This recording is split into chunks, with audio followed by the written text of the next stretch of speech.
Hey everybody, welcome to Sound Lab Studios. We got a big video for you today. Really big video. We are ranking the 28 albums of the Beach Boys. Yay. This is Mm. quite a feat, I know.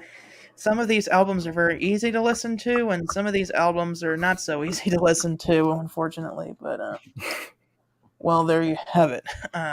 We got a really great show for you today, ranking all of them. Nick, would you care to explain how we are going to be, because you got the system down, how we're going to be ranking all these? Because if we went one by one, we'd be here for 5 hours. Yep, and I got to go to sleep early, so yeah.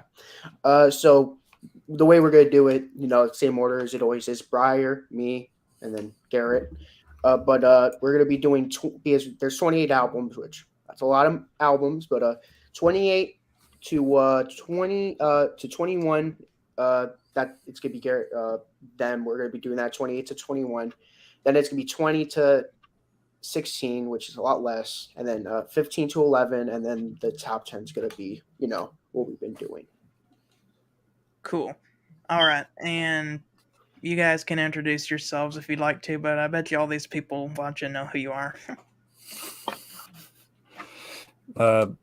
Briar's formerly Briar's CD showcase, but now it's Briar's music showcase. Started picking up vinyl, but I'm still talk about CDs, talk about music, wide variety of stuff: jazz, pop, rock, metal, all over the map. That's my channel in a nutshell. Cool. Okay, my name is Nick Y. I do mostly vinyl videos. I don't think I've ever done a CD video at all, but hey, I might do some new things. I might show off the CDs I do have because I do have quite a bit of CDs, probably not as much as Briar there, but 700 or something like that. Yeah, 700, 760 now. For me, with the Beach Boys, though, a lot of them are great, but then there's times where you just want to done. Like you don't want to listen to it anymore. You're just done with life.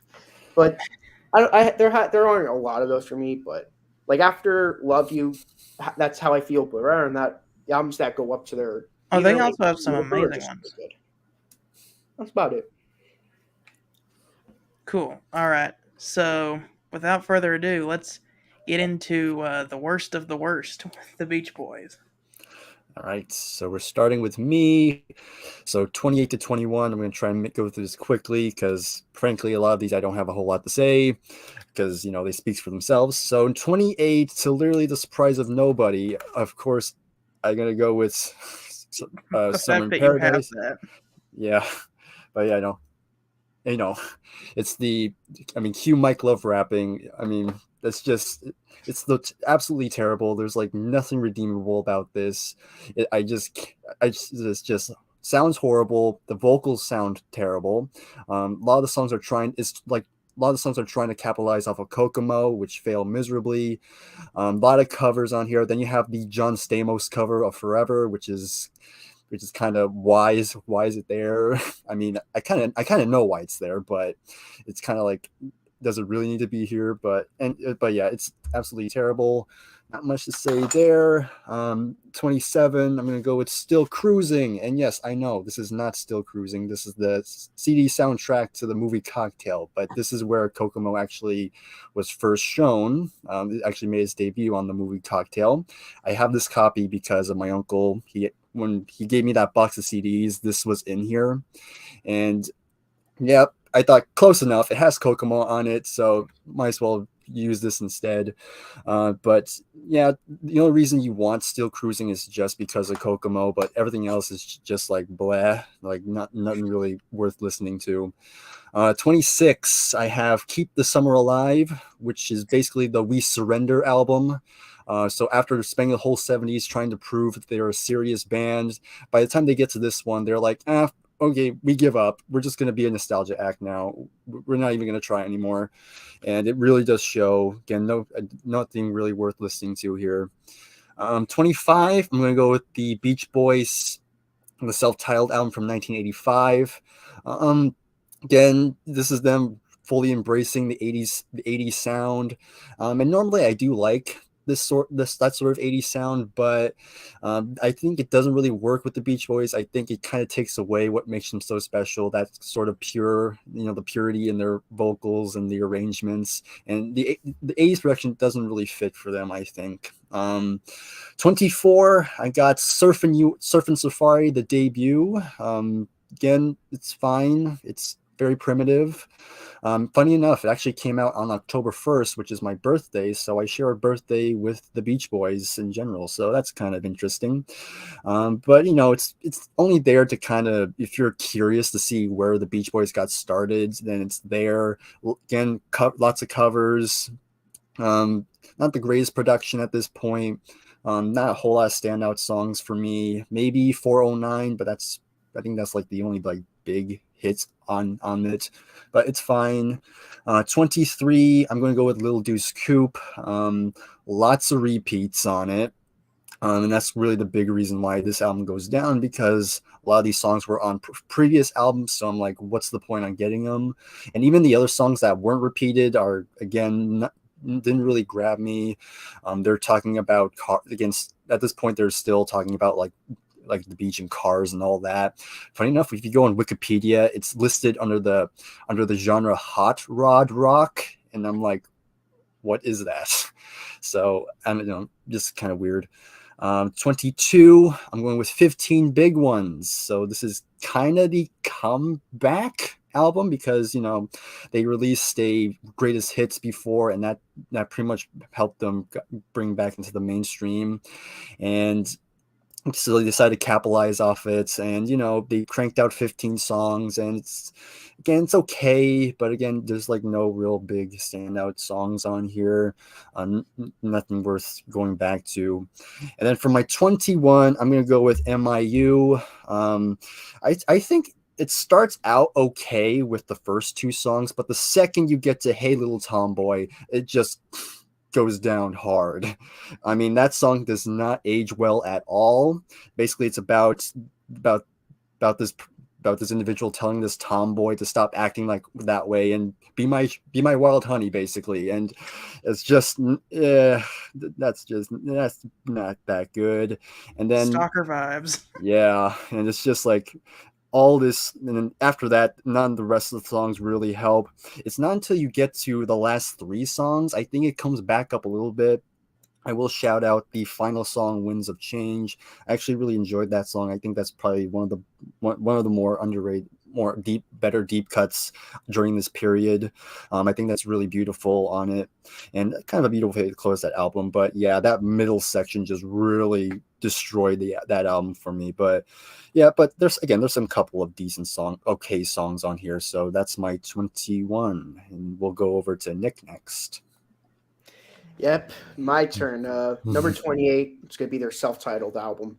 Complete garbage. Nothing good on it. The worst song on the album is going to be, normally I say the best song, but I'm going to say the worst song. That's how bad it is. I Do Love You, it's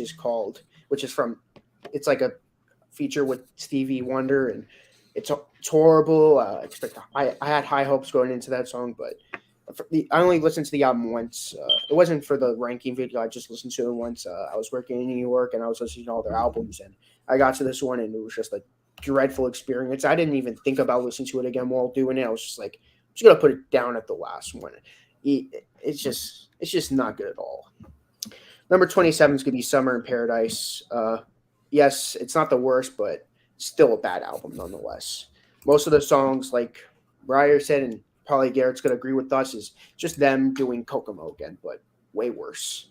They completely destroyed Forever, one of their best deep cuts from the Sunflower album, one of the prettiest songs from the Sunflower, but they just destroyed it. The most tolerable song, and quite frankly, my guilty pleasure on the album, is going to be Summer of Love. I know everyone wants to hate on it. I agree. I don't. It's hard to disagree with people who say that, but it's like one of those songs that, like, it's so bad it's good, and I don't know. It's just, out of the 11 awful ones, that one song is just so funny. It's like, I'll break. Hey, I think Who Done It by Genesis is funny, so you're entitled to your own opinion. Yeah. It's not like I'm going to force myself to hate a song because everyone else does. 26 is going to be Keeping the Summer Alive, and yep, 15 Big Ones. That was like kind of them like accepting that they're just a commercial act, and Keeping the Summer Alive is just them being like, hey, look, remember when we were cool? And none of the songs are really good. Actually, there is one song I do kind of like. It's Oh Darling. Not as good as the Beatles' Oh Darling, which is on the Abbey Road album, which Garrett's wearing a t-shirt of. But at first when I got into it, I was like, is this going to be a cover of Oh Darling from the Abbey Road album? I hope not. It's going to be awful, but it wasn't. It's like a completely different song. Yeah, that's about it. Number 25 is going to be, I do own this album, Surfing Safari. It's kind of like their Please Please Me, but like not as good. This came out in 1962. This is like 61 years old now, which is crazy to think about that. And let me look. Surfing Safari, the title track isn't bad. It's just kind of generic. County Fair, it's like another one of those like songs you just kind of listen and just comes through one ear and goes out the other. That goes for pretty much a lot of the tracks. There are like some great tracks I do like quite a bit, which is Little Girl, You're My Miss America. That's a great cover. Summertime Blues, I prefer the Who version, but this is Elijah Leeds Who version is really great. Yeah. My favorite track though is gonna be Cuckoo Clock, actually, the one with Brian Wilson singing on it for the first time, and even though it's like a young voice, he still nails the lead vocal. Great. Number 24, Surfing USA. This one's just slightly better than the first album. Nothing really too big and better. It just happens to be better. There are a lot of instrumentals, and I think the reason why that is because they wanted to be with the surfers, and most surfers listen to instrumentals and like event tours and all that stuff. So like, hey, how about we do something like that for our album? And that's probably why they did that. The title track is great. Everyone knows this. This is the track that got them into that broke them like commercially. Like they became popular because of it, even though it's pretty much them doing Sweet Little 16 but with different lyrics. Farmer's Daughter. I love Brian Wilson's voice, but this one is very ear piercing. I don't like it at all. Miserlou and Stoked are decent instrumentals. Lonely Sea is the early example of what Brian Wilson was doing with Pet Sounds. Like this is like his first like really like deep song. And I love it. And then you go to Shutdown right after. It's a great song, but like you have like such a deep song. Like kind of like Yesterday from the Beatles. Like you have such a deep song and then boom, and then you got like this fast-paced song coming right after it. The next track is Noble Surfer. It's very boring and bland and unoriginal. Just honky tonk. It's honky tonk. It's just an R-rated instrumental. Lana, again, it's like Brian Wilson being ear piercing. Sorry for all the Brian Wilson fans, but he isn't that good on this track. Surf Jam and Let's Go Tripping are also like R-rated instrumentals. And then Finders Keepers is another example of Brian Wilson being ear piercing with his voice. If you want to get into Brian Wilson, this is not the best example besides Lonely Sea. Yeah. Also, I see you, Jason. Jason says that Briar missed the memo about wearing a Beatles shirt. Yeah, we made that joke before we started. So, yeah. 23 is going to be That's Why God Made the Radio. A lot of Beach Boy fans tend to love the album. I think it's like a mediocre album. It's all right. The title track is decent. Shelter is good. Like it's not. There's no tracks that I dislike, but there's no tracks that I love. It's just one of those like albums that I listen to. Number 22. 22 is going to be 15 Big Ones. After you get those awesome albums like from Smiley Smile all the way to Holland, and then you get to this album and just a big disappointment because it's just mostly it's like all covers. It's like very, very unoriginal, very, very boring for the times.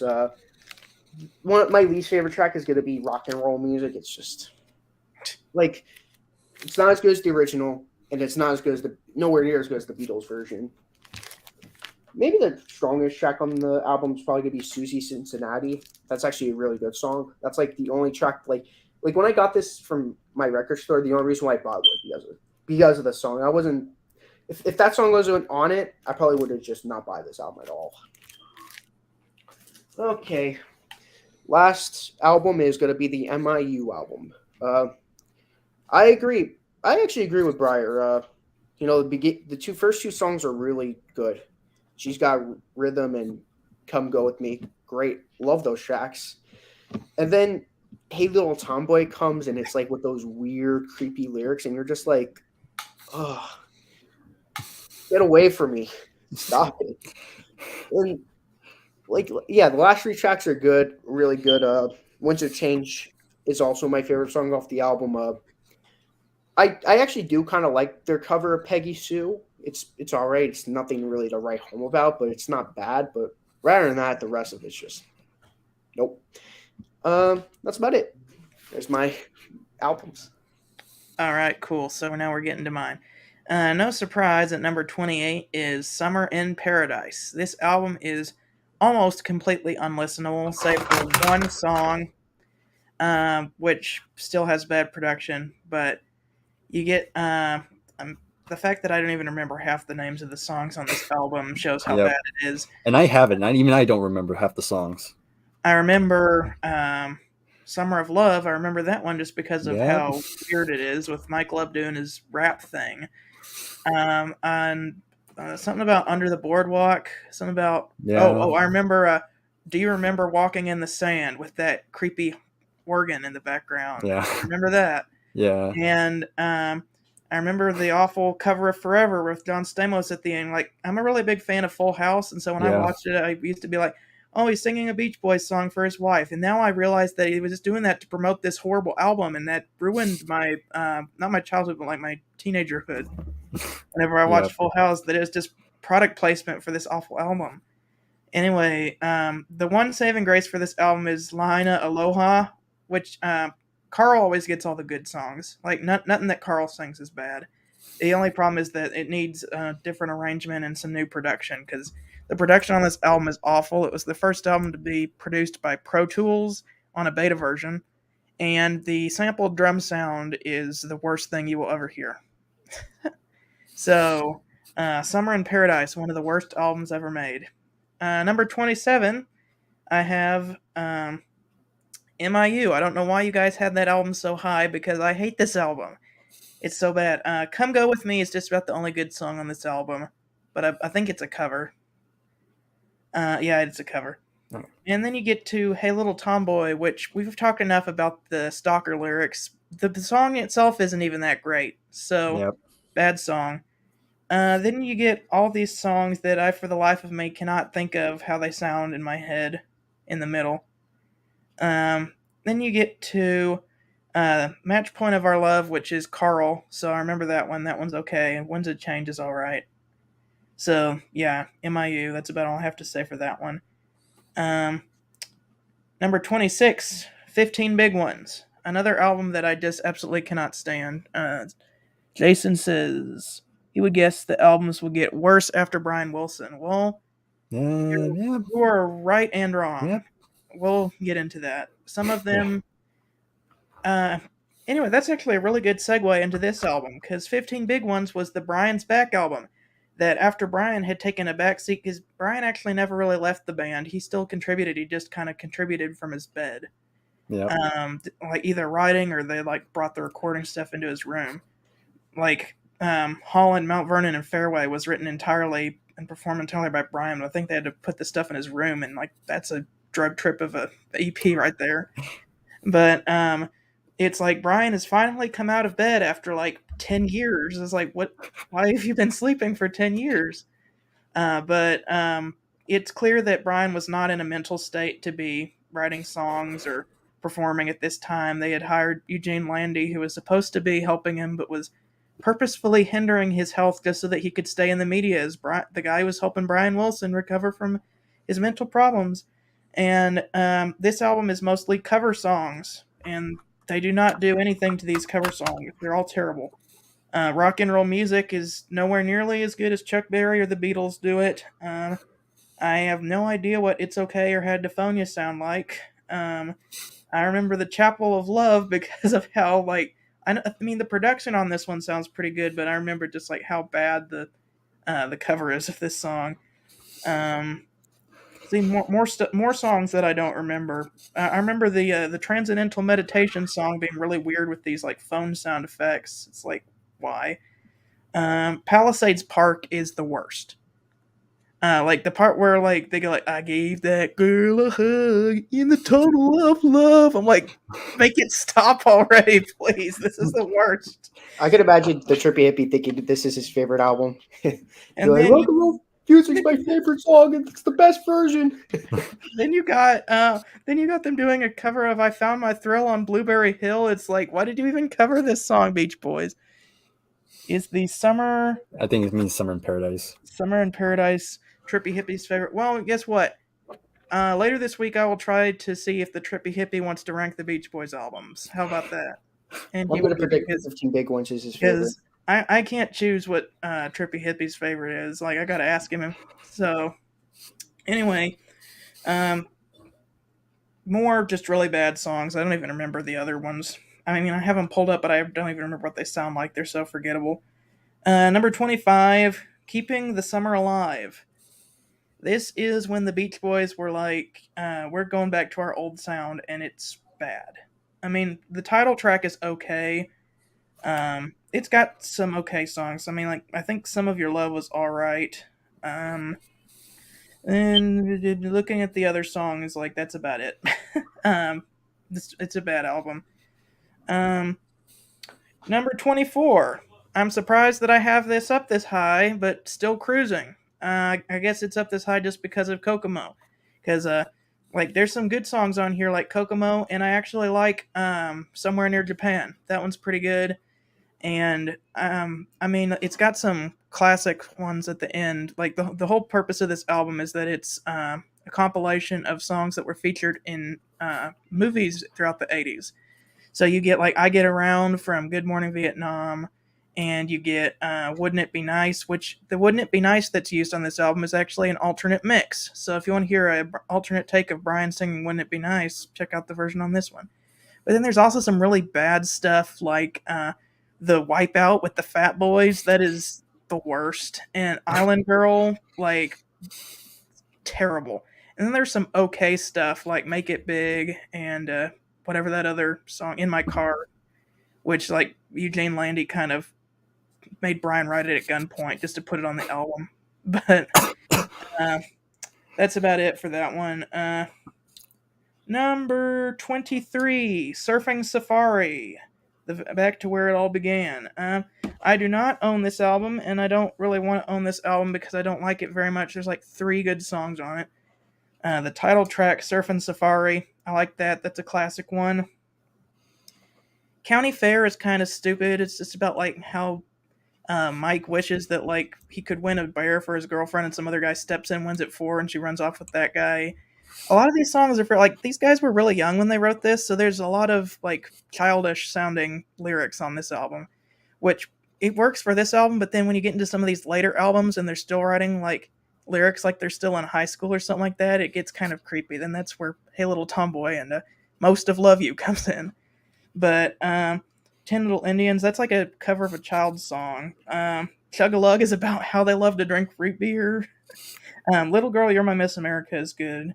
I like 409 and Surfin' was their debut single. That one's really good. This version, not the one on Summer in Paradise. That one is bad. I just remembered another song from Summer in Paradise. I agree. It's Yeah. like it was a good idea that they wanted to like remake their first song, but the way that they did it was horrible. Yeah, no, not good. Like when Chicago decided to redo 25 or 6 to 4, and it's like, no. Yeah. The drums in the no. beginning are so dreadful.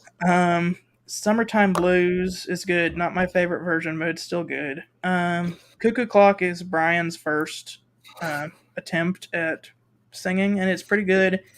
And Moondog is a cool instrumental with like howling in the background. This as far as sorry, lost my train of thought. As far as debut albums go, this is not as good as Please Please Me, and it's like I wouldn't even say it's as good as Rolling Stone's English known as Hitmakers. Like it's one of my least favorite debuts of the big bands. 22. Nick is probably going to hurt me for putting this up so high, but I was surprised that it's this high.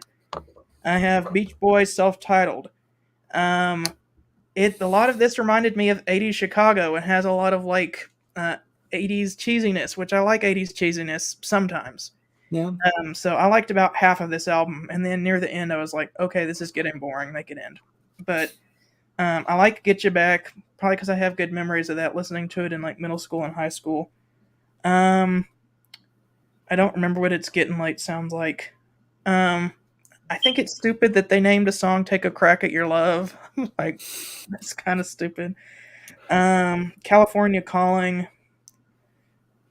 Yeah, here's the thing. I don't remember exactly what these songs sounded like, but I remember once, like, when I was listening to them thinking, this sounds like if, like, Chicago and the Beach Boys made an album together in the 80s. 80s Chicago is my guilty pleasure. Don't hurt me. Same here. Hey, we all have opinions. And then finally we get to number 21. I have the Light album. Good time. This is half good stuff and half what were they thinking. I really like Good Timin'. That's a really good song. Lady Linda is actually based off an old Bach chorale called Jesu bleibe meine Freude. Was the name of the Bach chorale it was based off of. I know that because I was a music major. What else we got here? Full Sail, Angel Come Home, Love Surrounds Me. I don't remember what those sound like. I actually thought that Sumahama was pretty good. It's Mike Love not being annoying and showing his appreciation for Japanese culture, so that one's pretty good. But then we get to side B, and we get the awful disco remake of Here Comes the Night, which nobody asked for. And I don't even think they re-recorded Brian's vocal part. I think they just recycled it from the Wild Honey album, just came up with the backing track with the disco strings and stuff. You want to know whose idea was that to do that? Mike. Nope. Actually, Carl? Bruce forgot his Oh, last Bruce Johnston. Bruce Johnston. It was actually his idea. He was like, "Hey, we should make a disco remix of Here Comes the Night." That was actually his idea. Oh, disco was big at the time. Weird. I liked, yeah. You think it would have been Mike's idea? Not a bad guess, but it was actually Bruce Johnston. And then we also had, I don't remember what Baby Blue or Going South sound like either. I think those ones were okay. I know like a lot of these have some really good like Dennis Wilson and Carl Wilson songs on them. But I do remember that has the terrible cover of Shortening Bread at the end, which is another child song, and it's like, are you guys just running out of ideas that you have to recycle Here Comes the Night and make it disco for like 10 minutes and are doing Shortening Bread? But anyway, that's my bottom. However many, 28 to 21. Fair enough. All right. Okay, so we're moving along. We're going from 20 to 16 now. So now we're going 5 at a time. So first up, number 20 for me, I have That's Why God Made the Radio. Again, we're entering these next albums here are like, they're okay. There's some decent stuff on here, but not essential, I'd say. Not too essential, but That's Why God Made the Radio is number 20. Obviously, this is a far better final album than, Summer in Paradise in that whatever country thing, whatever that was. Oh yeah, in case people are wondering what we're doing for the 28 albums, we're doing everything including Smile from 2011, but we are not including Stars and Stripes because it's basically country artists covering the Beach Boys. Yeah. And we're not including the Christmas album because it's a Christmas album. Yeah. Yeah, so An album, but whatever. Yeah. So yeah, it's an okay, again, like I said, it's a far better final album to go out on. Obviously they're a lot older, so obviously their voices aren't that in the best shape. So, there's always the allegations that they used a lot of auto-tune on it. And I can kind of see why. But again, there's some decent stuff on here. I think it ends off on a good note. The last 3 songs I think are pretty good, and the song Summer's Gone, I think that's a good like little send off to the whole as them as a recording artist. But the rest of the albums, again, it's fine, but yeah, not essential. 19, this is where I have Light Album. I kind of liked it. I think this is a little bit of an underrated one. Garrett's already mentioned some of the good songs like Good Timing and Lady Linda and Samahama. I think that's probably my favorite song on here. I kind of like Japanese culture, so I kind of like that one. But yeah, like also what Garrett said, it has the dreadful 10-minute disco cover of Here Comes the Sun, and it really does not need to be 10 minutes long, and it does not belong on the album. It's like the biggest outlier. So yeah, that's the big reason why it's down here. So 18, this, I'm not sure if this might be controversial. I don't know. I know some people like it. And I think it's fine. I have Beach Boys Party. It's a fun little experiment. Obviously, it's kind of a live album, but it's technically not because it was all recorded in the studio, and they just have a lot of overdub. They just overdubbed a lot of party goers because it's supposed to be a party. And it was kind of just made just to fill in a contract, I believe, if I remember correctly. And it's kind of weird because the next album after Beach Boys Party is a pretty big one, so kind of interesting. But it has a lot of covers. It's like 98% covers, and there's like a little medley with some of their original songs. But the covers are fine. I think they do an okay job at them. And of course, this is the home for Bob Aran, which is one song from here that still gets played a lot. So again, a neat little experiment, but for me, it's not one I would go back to that often. 17, I got Surfin' USA. Again, has the big title track, which is, like Nick said earlier, this was their breakout hit. And yeah, it sounds a lot better than the debut. Sounds, again, production-wise, it's definitely a big step in the right direction. But yeah, there's a lot of instrumentals, which I wasn't that into. And again, it's really the home for Surfer Safari, so that's kind of the big reason why you want it. But again, it's fine. It's a good listen. And then for 16, I'm going with Shutdown Volume 2, which is, I guess, a sequel to a compilation. It's kind of weird they made it like a full-fledged album. But yeah, another good one. Pretty interesting one. Let me see. Fun, which has that Chuck Berry, like Johnny B. Good intro, which is kind of like, okay, not very subtle on that. But yeah, this is definitely another step in the right direction for them. Again, some good songs here or there.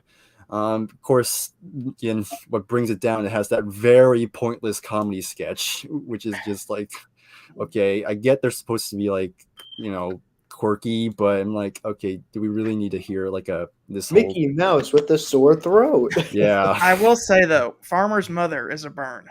Yeah. Yeah, and Dennis gets a bit of a little standout piece. He gets a little drum solo. I think that's kind of cool. I mean, I think Dennis Wilson, he doesn't get talked about a lot as a drummer, but he had some fun little drum parts here or there. He has some nice standouts, so it's kind of nice he got a little spotlight on him. But yeah, it's fine. I like it. So that's pretty much my 20 through 16. Cool. My 20 album is gonna be Surfer Girl. This is like their first good album. Like the first two were like decent, but like this is when they started getting better. Surfer Girl is a great song. We could all agree on that. It's like one of the finest songs with Brian Wilson. Catch a Wave. It's I'm not saying it's like a huge hit, but it's like one of their like if you're a Beach Boy fan, you would be familiar with it. Not one of my favorite songs by them. I wouldn't consider it filler, but I wouldn't consider it like a really great song either. The Surfer Moon, though, I love that song. It's one of their better deep cuts. South Bay Surfer, a lot of people tend to hate on this song, but I don't get it at all. It's one of my favorites by them. The Rocking Surfer is one of their best instrumental tracks, I must say. Little Deuce Coupe, great song. It would end up being a title track to another album that they would release, that Briar said. I'll tell you my opinion on that one after. In My Room, Um, I think it's a great song. It's not one of my favorite songs by them, but it's still a great song nonetheless. Hawaii, I love that song. Really, I don't know why I like it, but I just love it. Surfers, Hawaii. Surfers Rule, I love it because like it's Dennis Wilson singing. I love when Dennis sings, and this is no exception. I love it. Our Car Club is, it's all right. Your Summer Dream though is my favorite track off the album. I love it. Another big deep cut of theirs, like no one talks about it. Like I love it a lot. And then it ends off on it's another one of those. It's like it should have ended on. It should have ended on Your Summer Dream. It's just so nice. It's relaxing, and then you end up getting the instrumental track at the end, and it's like, ugh. That's one of the reasons why this album is lower than I wanted it to be, was because of that one track. It's a good track. It's like kind of like Dizzy Miss Lizzie. I love Dizzy Miss Lizzie, but just the placement on the album is just not good. Number 19, probably ranked this higher than people would agree, would be Little Deuce Coupe. Yes, it sucks that they reuse songs. They reused the title track. They reused 409. They reused Shutdown, and they reused Our Car Club, which, hey, that sucks. But I love Ballad of Old Betsy. There's this one lyric I'm not crazy about. Like, she takes beatings and she never once complains. I'm like, ugh, those lyrics have not aged well. No, not at all. Each It's, of your soul, it's about his car, though. I prefer this version of Be True to Your School over the single version with the cheerleaders. Car Crazy Cutie is one of the rare times where Brian Wilson actually sings fast on it, like one of his like faster paced songs, which normally that's what Mike Love does. So it's interesting. Cherry Cherry Coupe is a great deep cut. I love that song a lot. Spirit of America is another great deep track. No Go Showboat, I love that song too. Custom Machine, I love it. It has like a vocal only acapella of A Young Man Is Gone, which is supposed to be a song about James Dean in his car accident. This is like one of the earliest examples of a concept album, like a song that's only about cars. And you know, don't like if you're a new coming Beach Boy fan and you're like, ooh, concept album, like don't expect Pet Sounds or Sergeant Pepper's, anything like that. It's like a great example of like one of the earlier concept albums, and I really enjoy it. It's just so many other Beach Boy albums are better. My number 18 spot's gonna go to the White Album. Uh, it's a good album. It's nothing to really write home about. You know, good timing. I agree. It's an amazing track. All three of us can agree on that. It's just a great, like, fun, like, just a feel good song to open up an album with. Lady Linda, I enjoy a lot too. Full Sail, I enjoy it a lot. Angel Come Home, it's decent. It's not one of my favorites. The last track, Sumaha, I think that's how you say it. I like that track. It's like what Garrett said. It's like Mike Love and with all the culture and all that stuff. I like it a lot. One thing that I might get hated for is I actually do kind of like the 10-minute Here Comes the Night, but trust me, it won't end up being, it would never be on like my top 100 favorite Beach Boys songs. It would just be like one of those songs, like if it comes on, I'm not going to be like, skip it, turn it off. I'll be like, okay, whatever. You want to listen to it? Sure. Well, if it was 5 minutes or even 6 minutes, Yeah. but the fact that it's 10 minutes long. Mm-hmm. Fair enough. Baby Blue, I like a lot. Going South is decent, and Shorn and Bread is not good at all. It's like I think Garrett said it. Like it's like they're running out of ideas at this point. Or Breyer, I forgot who said that. It's not the best. Number 17 is I rank this album really high compared to how other people would. Still Cruising. I know it's a lot of people just think of it as the Kokomo album, but I feel like there's more to it than just being the Kokomo album. I really like the title track, Still Cruising. Somewhere Near Japan, I love that track a lot. I really like it. Island Girl, I don't get the hate towards it because I actually really enjoy Island Girl. I love it. Uh, in my car, it's all right. Kokomo, either you love it or you hate it. I'm that group of people who love it. Wipeout, here's another controversial opinion. It's another guilty pleasure of mine. I love Wipeout. It's just, I don't know, like I think well, if I had a choice between this rap song and the other rap song, I'd choose this one. But like, I don't know. It's just I like it. It's not like a song that I like would want to like. It's not a song that I would want to listen to. But like when it comes on the album, I'm jamming to it. But it's not like one of those songs that I'm like, you know what I'm in the mood for? Wipeout by the Beach Boys. Make It Big. I love that song. I just really enjoy it.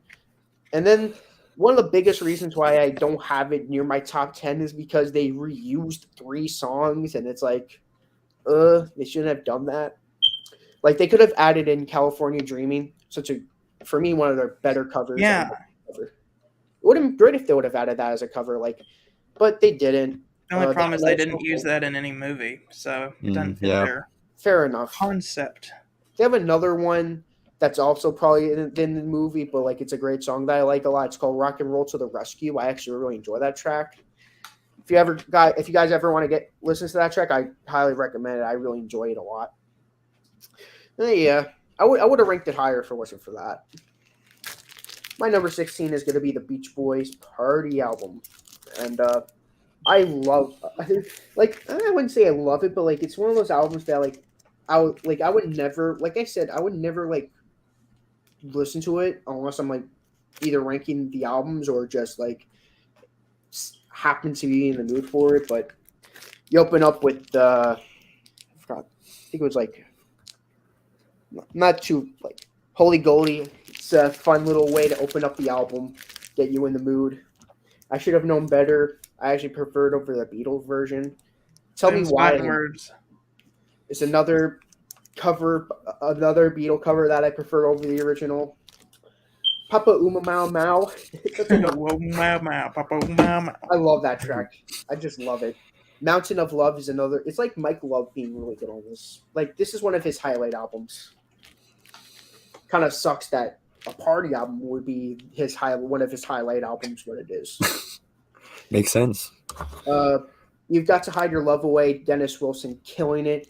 I actually prefer the Beatles version of this case, but he does a good rendition of it. Devoted to You, which closes out side 2, is gorgeous. I love it a lot. It's really good. Side 2 opens up with Alley Oop. Look at that caveman go. It's stupid, but it's good enough. There's no other Like My Baby is easily the strongest track on the album. It's really good. Like this and Mountain of Love are like the reason why I even bought the album, to be honest. Like this isn't like an essential album, but it's like one of those albums that you listen to because it's like one of those fun listens. Like it's not an album that takes seriously, and even the Beach Boys themselves knew that they were only making this to like for Christmas sales because Capitol wanted an album for Christmas. They were gonna make another Christmas album, but then they scratched it, and then they ended up making this. It was actually another case where they were going to make a Christmas album, but then they scratched that, and then they ended up making the MIU album, which you guys know how that ended up. And Breyer said this has Barbara Ann, which Barbara Ann, it has the full version. The single version cuts out early. Mm-hmm. I like the full version because it's like so goofy.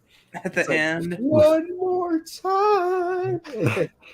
And you got like Mike going, blah, blah, black sheep, have you anyone?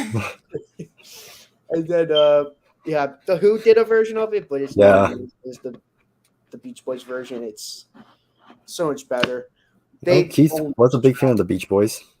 Mm-hmm. I consider myself a big Who fan, but I consider myself a fan of the Beach Boys, but I wouldn't like consider myself a diehard fan. Yeah. If I had to choose like the Who or the Beach Boys, I'll choose the Beach Boys. Same with the Beatles and the Beach Boys. Like as you see by me wearing my Beatles shirt, I prefer them over the Beach Boys. But Yeah, it's just a Yeah. preference thing. I mean, That's I it. think Keith has once said, like, if the Beach Boys has offered him a job to be their drummer, he would do it in a heartbeat. He would leave the Yeah, Who to join the Beach Boys. he did. I don't. That was like before Pet Sounds though. After Mm. that, he kind of lost interest in the Beach Boys. Mm. Yeah. That's because they were doing different things. Like, Oh, but yeah. That's if true. they offered him as the drummer before Pet Sounds, Yeah. he went straight to the. He would have went straight to the. Makes you question how that would have sounded. Yeah, Yeah. I can't imagine him singing on a Beach Boy album. Well, they already got Hal Blaine at their disposal. Yeah.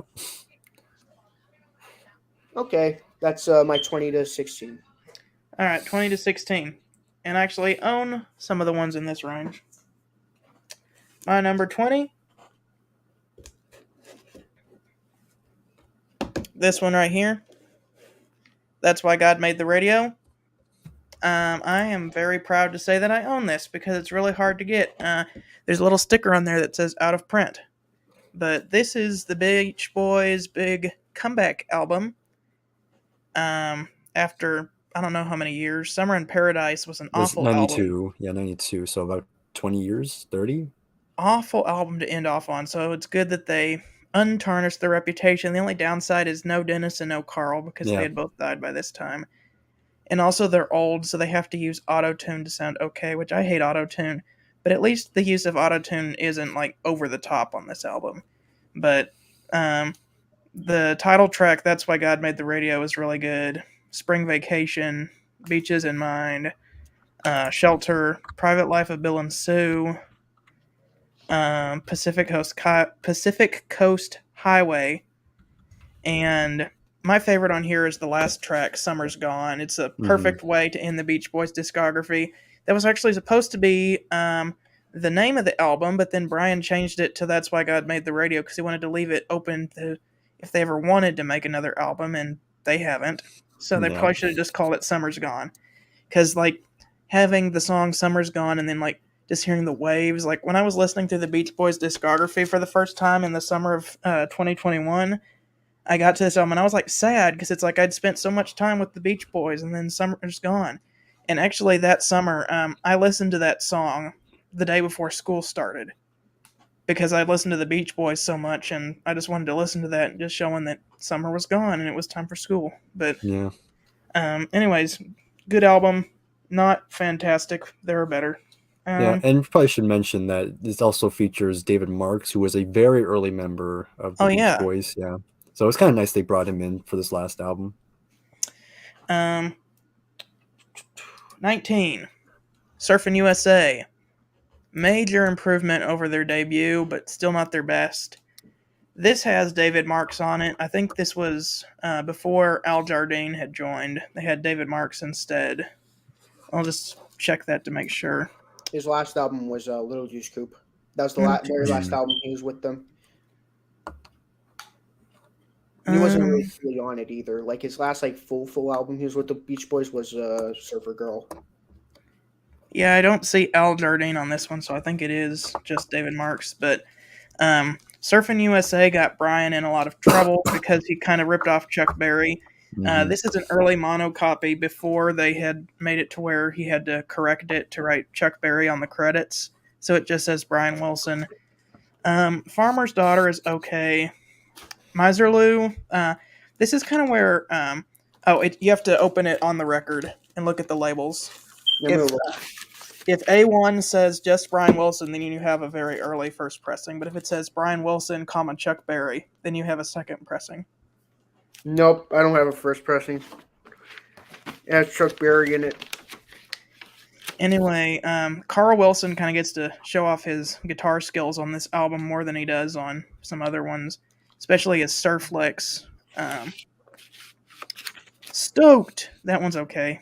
I really like The Lonely Sea, though, because that kind of points to where Brian was heading. Shut Down is their first, not their first. 409 was their first, but it's their second car song about, like, a car race. Noble Surfer is okay. Honky Tonk, another one of the, there's a lot of instrumentals on this one, because this is kind of their only really surf record, surprisingly, even though they sing about surfing a lot. Surf Jam, Let's Go Trippin'. Those are more instrumentals. And then Finders Keepers. That one's all right. You're a lot more generous than I am because I just don't like that song at all. 18. Little Loose Coupe. This is in the shrink wrap. Found it at a record store for like $5 or something like that. Cool. Unfortunately, they had to reuse songs, but it's because they wanted to make a concept album all about cars. Little Deuce Coupe is good, but you can find that on a different album. Mm-hmm. That's the thing, Briar. If you want to get it on record, look for the 1980s reissues on Green Label. Okay. Not only are they quoted as the best sounding, but they take off the 2 worst songs on every album. All right. So, like, Shutdown Volume 2 is renamed to Fun, Fun, Fun, so it doesn't have the tie-in to Shutdown. And they took off the comedy sketch. All right, well, cool. Yeah, I'll keep a note of that. And so, like, they took off Little Deuce Coupe and I think Car Club from Surfer Girl so that you could get them on this album, so it wouldn't look like a repeat. All right. But Ballad of Old Betsy, I agree with Nick. This version of Be True to Your School is better than the single one. Go cherry to coupe now. I can't sing that low, but that one's good. 409 from their debut. Shut Down. I really like Spirit of America. That one's good. My favorite is Be True to Your School. My second favorite is probably A Young Man Is Gone, the a cappella song. That one's really good. And then Custom Machine is kind of eh. Speaking of CD issues, though, I own like a lot of them where it's like 2 in 1. So I got one for Summer Days, the one for Sunflower and yep, got that one. 2020 and Friends, Smiley Smile and Wild Honey and 15. I have a lot more, but are they on one disc or 2? One. One. Yeah, that's the big issue. That's kind of the issue. I kind of want them separate, especially when I put them on iTunes. I like them. I like them all in one for like because I have like a 6 CD. If you put them on iTunes, though, you can just change the album title. Yeah, but that's a lot of work. I'm lazy. Anyway, 17, Beach Boys Party. Nick has talked a lot about it already. It's about them having to do a contractual fulfillment, ended up making this party record. It's got some good stuff on it, though. Barbara Ann being the best. 2 really good Beatles covers. I like Umama, Papa Umama, Mama Umama, Papa Umama. That's one of my favorites on here. That one's so fun. I don't like The Mountain of Love, though. I don't like that one as much. Actually, make that 3 good Beatles covers because You Gotta Hide Your Love Away on there too. And there's actually a pretty good Bob Dylan cover of The Times They Are Changing. Yeah, I didn't mention that. I love that song. Mm-hmm. So that's number 17. Number 16. You guys are probably gonna hate me for putting this low. I've got Carl and the Passions, So Tough, which is probably my least favorite of the Smiley Smile to Holland albums. Still some good stuff on here, though. You Need a Mess of Help to Stand Alone is good. I don't really like He Come Down, though. That's kind of like Mike Love going on some weird, like, guru stuff. Like, Mike Love was real big into, like, meditation and, like, stuff like that. But Marcella is good. Hold On Dear Brother, that one's good. My favorite are Dennis Wilson's songs, though. Make It Good and Cuddle Up. Those are the best ones with the big orchestra in the background. Mm-hmm. And I love All This Is That. That one's really good. I Am That, Thou Art That, Oh, This Is That. That one's really good. Okay. From here on are the ones that are okay to good. Wait, did we just go to 16? Yeah. Yeah, you did 16. So that was 16 for me. Yep. All right, so now it's back. Yep, back to me. 11. Yeah, 15 through 11. So now we're getting to the better stuff. So for number 15, and against this also to the mass amount of people, this might be controversial, but I'm going to go with Smiley Smile for my number 15. Obviously, we know the story of this one. Of course, this was coming off because Brian was trying to make the sequel to Pet Sounds, and that led to the Smile sessions, and we all know how that went.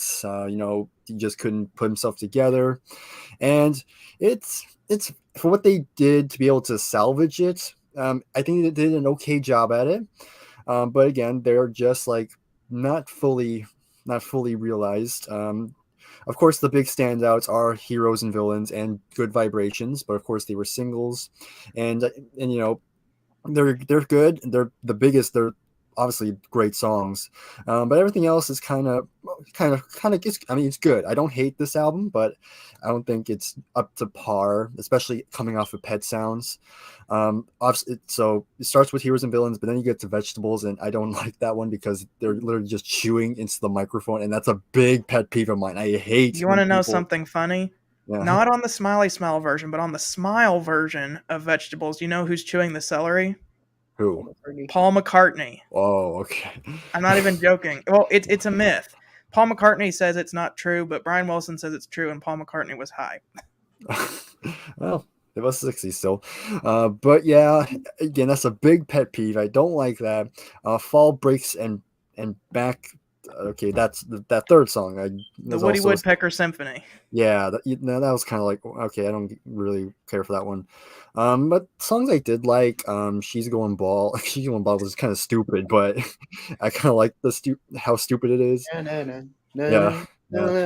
Also, very speed at the minute. Yeah, I liked Wind Chimes, With Me Tonight, Little Pad, but that's pretty much it. But yeah, it's still to many it's still considered a classic, and I don't doubt it. But it's not one of my favorites. But I'm on number 14. I'm gonna go with Smile. So Smile just barely edges out Smiley Smile by a little bit.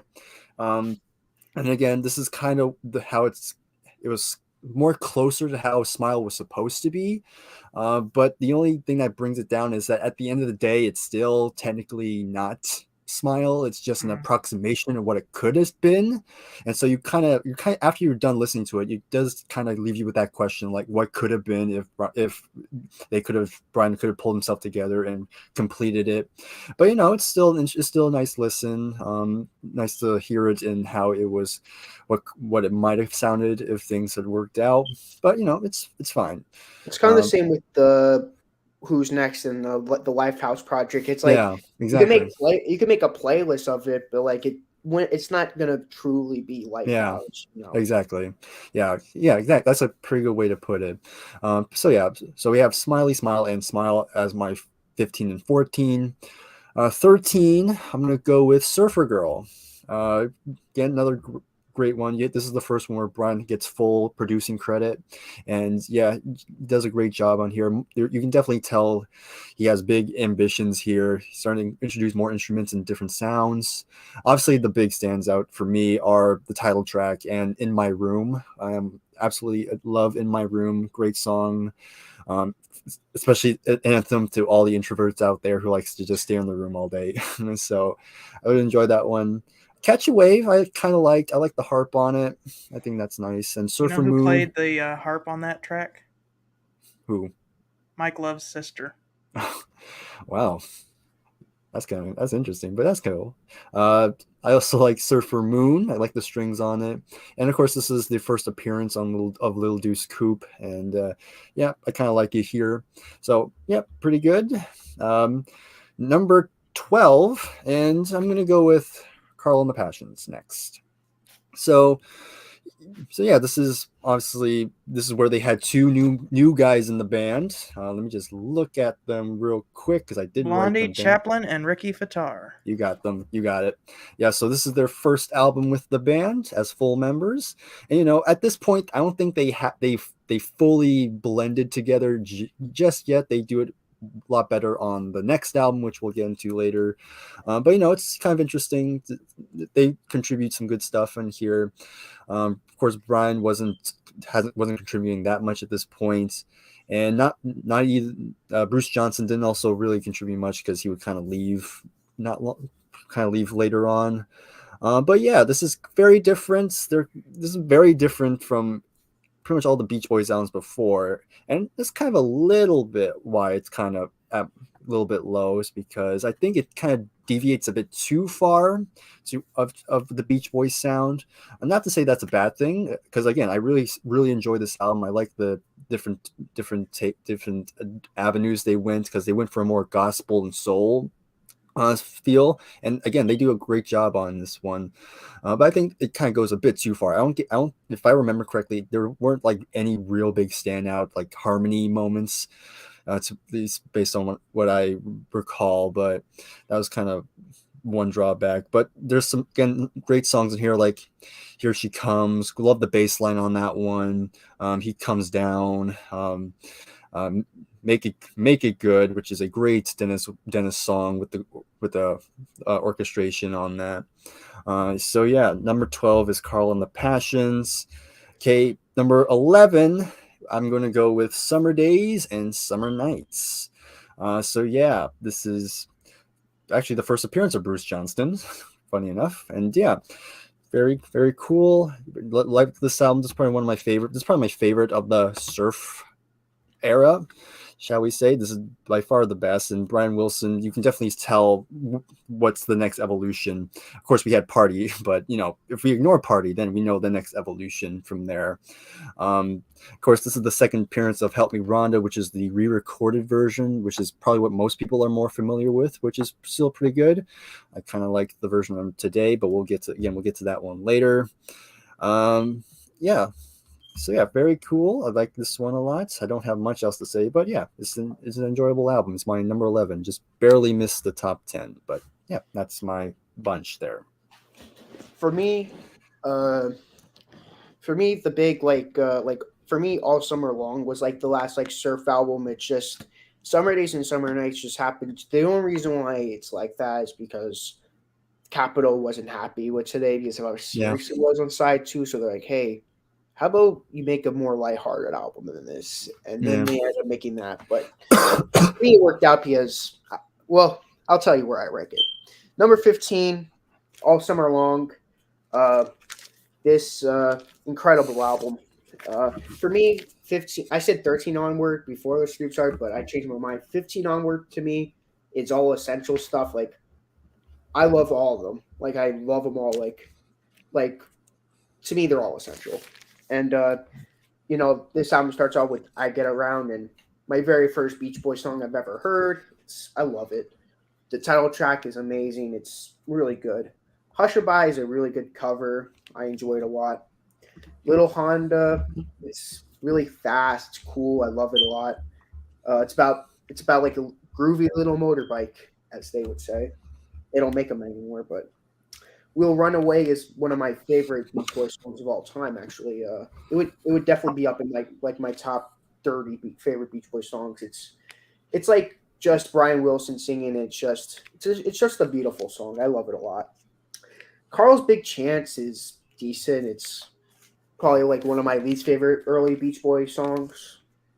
Wendy, I love it a lot. It's about Dennis's breakup with a girl. He's like, Wendy left me, and it's like.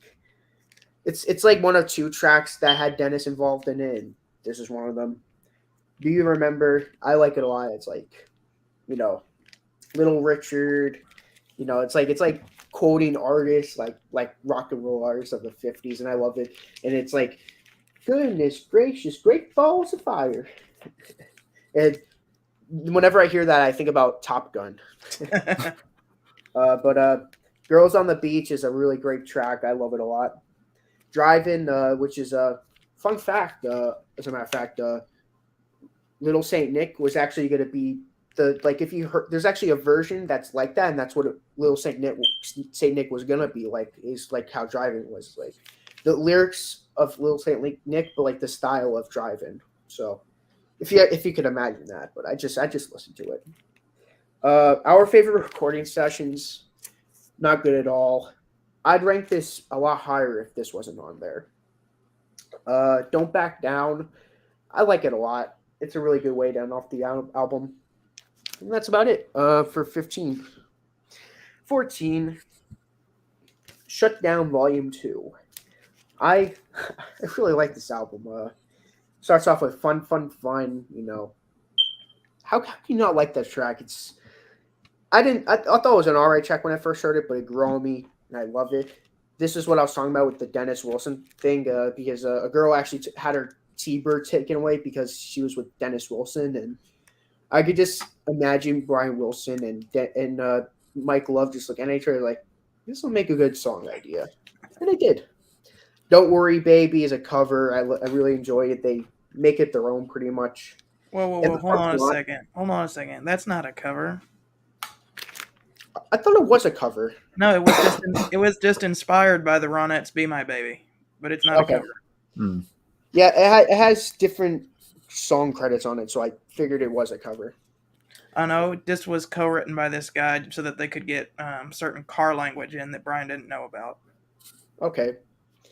Oh yeah. Also, before I get into the other tracks, this is actually like their answer to Beatlemania, because up until then, the Beatles were making U.S. albums, and then when Meet the Beatles came out and everyone was starting to love them instead of them, they made this album as it was like, take that. In the Parking Lot is a great track, nice little deep cut. I agree. Cash's Love versus Sony Wilson it's filler. I do agree with that, but to me it's good filler. Like, I listen to it and I'm like, it's so funny. And like that one thing was it's like Mickey Mouse with the sore throat. It's funny. And then The Warmth of the Sun comes on, and to me it redeems itself right away because I love that song. This Car Is Mine, I love it, with Dennis Wilson singing. Really great deep track. Flip over to side 2, you get Why Do Fools Fall in Love. This, I do know it's a cover. I do know it's a cover. Pom Pom Playgirl, first lead vocal with Carl Wilson. I love it a lot. It's really fun. Keep an Eye on Summer. It's another really great track. It's like The Warmth of the Sun.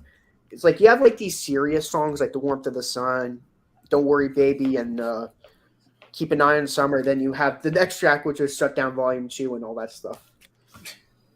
Speaking of Shut Down Volume 2, it's basically kind of like a remixed instrumental of Shut Down, and I think they do it good here. It has my favorite version of Louie Louie. I love this version a lot. I know everyone's going to be like, the original is much better, but I disagree, probably because I'm more familiar with this version. And then it ends off on Denny's drums, which Brian said he likes it. I don't like this at all. This is just being like them being like, we don't have any other tracks, so let's just do a Cash's Love versus Sony Wilson, and hey Denny, just go on the drums and drum, I guess. They do a shitty job of doing it. Okay, 13 is Carl and the Passions, So Tough. And I agree with Vic Garrett. Nowhere near as good as the other albums. He didn't say nowhere near, but out of the albums from Smiley Smile all the way to Holland, it's the weakest. Not that it's a bad album. It's a great album. But, and Breyer said too, it's like those two members came along and it's like they don't quite mix in well as good until the next album, which is Holland. Side 1 is all right. One of my least favorite Beach Boys songs. You Need a Mess of a Help to Stand Alone. I don't like that track at all. Complete garbage. Here She Comes. It's all right. He Comes Down is decent, and Marcella is good. But reason why I have it so high is side 2 is absolutely amazing. Hold On, Dear Brother, I love. Make It Good is great. All This Is That is one of my favorites, and Cuddle Up is a great song. I really enjoy side 2, so that redeems itself, I guess. Number 12, Garrett's gonna hate me for putting it this low. The Today album. Ooh. It's like, to me, it's like their Rubber Soul, but at the same time, it's not their Rubber Soul. Like when I looked into it and I saw the year, I'm like, the Rubber Soul, but it's not really. But that's what, whenever I look at this, I think of it as Rubber Soul. But Do You Want to Dance, which I own the single for. That's how much I like the song. Dennis Wilson kills it on the vocals. Good to my baby. I love that My song. baby. Don't Hurt My Little Sister. It's a great song. Some people might consider it just filler, but I love it a lot. When I Grow Up to Be a Man, it's like one of those songs where it's like reflects on. It's like I wonder if I'm gonna like this music if I'm older. Wonder if I'm gonna do this when I'm older.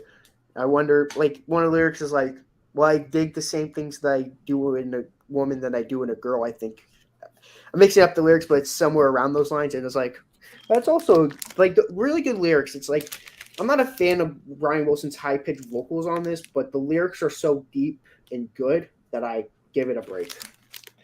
Help Me Rhonda, which doesn't include the H, it's just Ronda on this. And I really I like this version, but I prefer the Summer Days version. I know a lot of people agree on me on this, but Dance Dance Dance I enjoy a lot. Closes out side one pretty well. Then you get to side two. Uh, Yes, the weed side. Please Let Me Wonder. Oh boy, I love this track. So good, I love it. I'm So Young is another amazing track. Kiss Me Baby, really great song. She Knows Me Too Well, my easily the best song on the album. In the back of my mind, my second favorite off the album. And then you get Bull Sessions with the Big Daddy. And it's like, come on. Well, it's in the title. Bowl Sessions, the initials they spell BS. Yeah. It's it's funny when I always joke around. It's like my favorite track off the Today album is plus 3 more great tracks written by Brian Wilson. It's like, what's your favorite? Oh, I love Please Let Me Wonder. Oh, I love When I Go to Be a Man. Me. I love My favorite is Today. The new songs by Brian Wilson. That's the best track. That's My probably what favorite is Other Tracks by Brian Wilson. That's probably what the Trippy Apes gonna say. It's like, yeah, my favorite track is plus 3 more great songs written by Brian Wilson. What's the best Beach Boys song? All jokes aside, if it wasn't for that, it would probably be well into my top 10. But that track kills it. Summer Days and Summer Nights. So, I love this album. Like, I can say that for every. I know I said it before, but from 15 on, I consider them all essential. The Girl from New York City. I know a lot of Beach Boy fans aren't too crazy into this one. It's like, it's just filler. But for me, I love this song. It's opens up the album so fun. It's nowhere near as good as Do You Want to Dance, but it's still a great song nonetheless. Music Park USA. I love the track. The hooray, hooray. 2/10 of a dollar. I love that. It's so funny. Can we see it? That's too much. It's like a nickel. It's only 1/10. Oh yeah, 1/10 of a dollar. It was like, that's too much. And then like nowadays it's like a nickel. That's like really cheap. But like back then it's like, that's too much. Then I Kissed Her. It's supposed to be Brian Wilson being like, hey, look, I'm doing Phil Spector, and guess what? He does it really well. As a matter of fact, he does it better than him actually. I think Phil Spector. I think that's a cover. It is a cover of when he kissed me by. But it's told from the other person's perspective. Exactly, I love that. The guy's side. The first half of it was sung by Al Jardine, and then the other half was sung by Brian Wilson. It's like a swap. I love it. Salt Lake City, down in Utah. I know, Garrett, you're not too into it this song, but I always love this song. It's just so, for me, it's very intricate with the orchestra and with the Wrecking Crew. I've always loved this track, and the more you listen to it, the more you probably get it. It's like I do really like the Wrecking Crew, and they played on my favorite song of all time, Bridge Over Troubled Water. Yeah, if you listen to it more, you'll get into it. It's like one of those songs you gotta like grow on you. Girl, Don't Tell Me. Brian Wilson actually wrote this for the Beatles. It's supposed to be like similar to Ticket to Ride. If you listen to like both of those songs, you like kind of like get a similarity from it. And the guitar riff is the same notes, just played in a different order. Yep. Carl Wilson sings on this, and he does a great lead vocal on it. Help Me Rhonda, which is the single recorded version, even says it on the back of the album. My favorite version. I love it a lot. It closes out side 2 really well. Side 1 very well. probably people who bought the Today album thinking that the single version was going to be on it and be like, "What is this refund?" California Girls, one of the best opening few first seconds to a song ever. It's just like Brian Wilson's imagination in the first few seconds, and then you just get like a typical Beach Boys song. And I love the rest of the song, but the intro is what makes it amazing. Yeah. Let 'Em Run Wild is easily one of their best songs they've ever made. I love this track. It's just an amazing track. I've always loved it. And the B-side to Sloop John B, which I preferred over Sloop John B, which is "You're So Good to Me." I've always loved that track. It's basically about a guy who's like appreciating about his girlfriend. He's like, "Hey, all this happens and you're so good to me. How come you are?" It's like you're my baby. Dun, dun, dun, dun, dun, dun, I've always loved it. dun, dun, dun. Summer Means New Love is a great instrumental. Another highlight. One of their highlights out of all their instrumentals. It's really good. I'm bugged that my old man. It's funny, on the back of the album it says lead parentheses too embarrassed. And it's supposed to be like about their father who abused them, and it doesn't describe at all what happened, but like it's like it hints at it, and it's really disturbing if you know that. Like, if you listen to it, it's like, this is a goofy song, stupid but goofy. But if you know the backstory to this song, it'd be disturbing as heck to listen to. Mm-hmm. And then "And Your Dream Comes True," which is an acapella, and a really good way to end off the album. I always wondered how it would have been if they would have made like an acapella album, like with just vocals. Would have been great. But that's my 15 to 11. Cool. All right. My number 15. Smiley Smile. So after Pet Sounds, Pet Sounds was kind of a commercial flop, but it did catch critics' attention. Mhm. And so critics were like, what are they going to release next? And like Capitol Records had given Brian full control over what they were going to do next, because they knew that because Pet Sounds was kind of a commercial flop, but the critics were into it. Whatever they released next was going to be critical to their money. So, and they're like, Brian, you can do whatever you want with this album. So Brian envisioned a concept album called Smile, which is an album that is based off of humor and writing funny songs that made you laugh and maybe even having some jokes in between. And so Brian went into the sessions with the Wrecking Crew. They were recording, and Brian was heavy into drugs at this time. Mm-hmm. Just things didn't work out between the drugs. Mike Love disagreeing with half the stuff they were doing. Van Dyke Parks writing some really weird lyrics, and just Brian just losing faith in his project. It got abandoned, which is different than what was portrayed in the movie Love and Mercy. In the movie Love and Mercy, it looks like he was trying to do it, and they just tell him like it's time to stop. But if you read what really happened, Brian just wasn't feeling it. Like, he had this vision, and it wasn't exactly turning out how he planned, and so he abandoned it and was like, we're going to start over. So they had already released 2 songs, Good Vibrations and Heroes and Villains. And those were going to be 2 key points in the Smile album. And if you look at the sessions for Heroes and Villains could have been a much longer song because they recorded a bunch of other sections for it. Because how they recorded a lot of songs for Smile, and one of the reasons they couldn't finish it is because they recorded this little snippets of sections and they were going to splice them all together. But because they were doing that on analog tape, that would have taken a long time, and they had to be like, okay, how are we going to stitch all these sections together? What sections are we going to use? Stuff like that. And that's kind of why Smile wasn't released until 2011, was because they didn't have the technology to splice all those bits of tape together. Anyway, this is what was released instead. They decided to go for a more simplistic production. They included Good Vibrations and Heroes and Villains in their original forms, but everything else is kind of, I'd like to say, a dumbed-down version of it. Opens with Heroes and Villains. Really great song. Kind of psychedelic, and it has all these really weird but cool sections to it. I love that song. And then we get to Vegetables. I don't like this version because it sounds more like something you'd be singing around the campfire. The Smile version is much better. Fall Breaks and Back to Winter, parenthesis, Woody Woodpecker Symphony. This is a dumbed down version of Mrs. O'Leary's Cow, which was going to be Fire in the Element Suite, which I'll talk more about Smile when I get to Smile, because I'm going to tell you all about the concept and everything when we get to that. But it's basically a dumbed down version of the Fire song, but with the Woody Woodpecker theme added to it. It's really bad.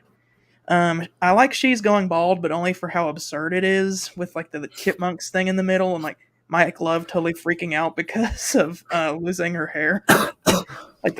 He's like freaking out because this lady's losing her hair, and it's like she really flipped her wig.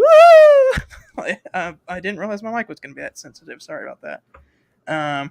Little Pad is good. Again, everything that they choose for Carl to sing is always really good.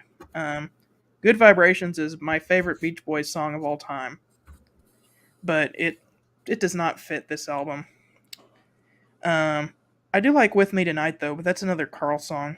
The version of Wind Chimes that they did on this, I really like the Smile version of Wind Chimes because it's like a peaceful little song about wind chimes, but then this is creepy. Like the first time I listened to this album, I was like working till 10 o'clock at night, and I had like a 45-minute drive back to school, and I was already stressed out because I had to drive back on the highway. And then when it got to this song, it was like, wind chimes, wind chimes, wind chimes. And I'm just like, I like jumped because I'm like, that came out of nowhere. And there's like, root, root, root, root. And then it just gets really quiet with the whispering winds and my wind chimes. Whispering winds and my wind chimes. Yeah, and Getting Hungry starts with that organ doing that, and it's like scares you whenever that starts. But Getting Hungry it's a stupid song. I mean, it's all right. It's kind of funny because it's just Brian and Mike basically just goofing off and making a goofy song. Again, the version of Wonderful on this album is not my favorite either. And Whistlin' is, I don't know, the only thing that's funny about that song is that I like to call it the Whistling Wilsons, but that's about it. Next, we've got 14. Oh, yes, this is going to be a fun one to talk about. Number 14, I have The Beach Boys' Love You. I didn't like this album the first time I listened to it because, like, talking about albums that have not aged so well, it's Brian Wilson kind of writing as if he was still in high school, and that kind of comes off as creepy sometimes. I didn't like it the first time I listened to it, but I actually really liked it listening to it this time, just because of how absurd the album is. Like Let Us Go On This Way is like him like talking about like disguising himself in school just so he can talk to a girl or something like that, and like be on her volleyball team or something like that. My favorite song is Johnny Carson because it's just so stupid. It's like Johnny Carson. It's like Ed McMahon comes on at 11 o'clock and says, "Here's Johnny. He's real cool and he's real funny," something like that. It's like, "It's nice to have you on the show." It's like trading off. It's so funny. This album just made me laugh. Honking down the gosh darn highway. Just some of the lyrics in the pat her on the butt. Like it's like the lyrics to this album are ridiculous. Like Brian Wilson was just not in a good mental state to be writing music at this time, but fortunately, it makes for an interesting listen. I think it's really funny. Kind of acts as a comedy album for me. I know Brian is real serious about this album, and it's kind of a pioneering of synth pop actually with the synthesizer. But I just can't take this album seriously, and I'm sorry about that. Still good though. Next, we've got. Lost my place. Number 13. Holland. And happy 50th anniversary to this album. This is much better than Carl and the Passions. And this is really where the other members step in, especially Blondie Chaplin, because like his lead vocal on the very first, he got a lead vocal on the lead off track. Like, yeah. Oh, good. that's really great. Yeah, it's a good song. Sail I on think Sailor. I think Kremser hated that song. He's like, I hate that song. Who did? Kremser, the Taste Like Music. Yeah. It Well, broke my heart when he said that. He's like, I He's hate wrong. that shit. And I'm like, what? Granted, this is the guy who didn't like the Monkees, so Fair enough. no. I really like. Davy Jones. Who is he? The trippy hippie? For real though, like, he's basically the trippy hippie, but young. Could be his son. I really like Maybe. this album. Sail on Sailor is amazing. I love the piano enter, the dun dun dun dun dun dun, and then the synth like whoop, and the basic boom boom boom boom boom boom. I sail in ocean, a big commotion, like that really dramatic. Yeah. Sail on, sailor. It's really great, and I love the part where he goes caught like a sewer rat. I love that part. It's a great song. Steamboat, another Blondie Chaplin got lead on the first two songs. That's really great. And then anybody who says that Mike Love can only write stupid nostalgic songs has never listened to the California Saga. Yeah, that's a great. Yeah.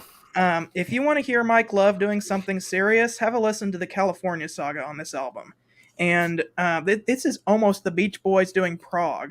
Like it is that close to being prog. Prog pop, progressive pop. Prog pop, yeah, and like it's got like Mike Love reading like serious poems about how the eagle couldn't find a place to live, or like how the eagle like colonized America, something like that. It's in 3 parts: Big Sur, the beaks of eagles, and then Sunny California is the last part. But it's really good, and it's most likely the best thing that Mike Love has ever put down to record. The Traitor is really good. Only With You. And then Brian has one song in the end called Funky Pretty, which is, as you would guess, a funky song. And this came with a bonus EP called Mount Vernon and Fairway. I'm not including it in my ranking, but it's just kind of weird. I'm just going to mention it. It's a weird story about these kids who find a magic transistor radio, and that's about all it is. But that's Holland. Really great album. Number 12. The first really good Beach Boys album, Surfer Girl. I really like this album. Title track is amazing. I love the harmonies on it. Catch a Wave, that one's good. Surfer Moon is really telling of where Pet Sounds would be. Not as big on South Bay Surfer. I know Nick said he liked it, but it's just Swanee River with different lyrics. Rocking Surfer. Little Deuce Coupe is good. I actually like it better on this album than on the Little Deuce Coupe album. In My Room is an amazing, wonderful song, but whenever you realize like what was going on with Brian's dad, it kind of makes this song depressing. It's like he could only find solace whenever he went back to his room. But still, great song. I really like Hawaii too. That's really good. And I forgot to mention, I forget which one, but one of the songs on the MIU album just kind of ripped off this song, and I'm like, you're either calling back to that song or you're ripping off of it. Anyway, I really like Your Summer Dream. That one's great. Really good deep cut. Like I said, good album. Next, we have number 11. Shut Down Volume 2. And this is the Beach Boys' second car album, and this one is a lot better because it has songs that are about things other than cars. Fun, Fun, Fun is amazing. Really great with the Chuck Berry thing at the beginning. This Car of Mine with Dennis Wilson. I mean, I'm not reading the correct order because this is how they're listed on the back. So if I'm not listing them in the right order, it's because they purposefully aren't listing them right on the back. Cassius Love versus Sonny Wilson. Yeah, that's just filler, but it's goofy. I like it for what it is, but it doesn't need to be there. I like Why Do Fools Fall in Love. That one's great. Warmth of the Sun. Of course, my favorite is Don't Worry Baby. That's Brian kind of going for a Phil Spector thing. That one's great. Keep an Eye on Summer is amazing. And then do do do do do do do do do do do do. It's basically what about that cover. It's like so much different than the original. Like they add so much to it. It almost reminds me of like what CCR does. Like they would like take a cover, like they would do a cover, but like they would like do it like great. That's like the closest of what a really good cover would look like how like CCR would do it. Anyway, and then Denny's drums, yeah, kind of a odd way to close the album. Nope, bad. Maybe should have ended on Louie Louie, but Yep. still like that album.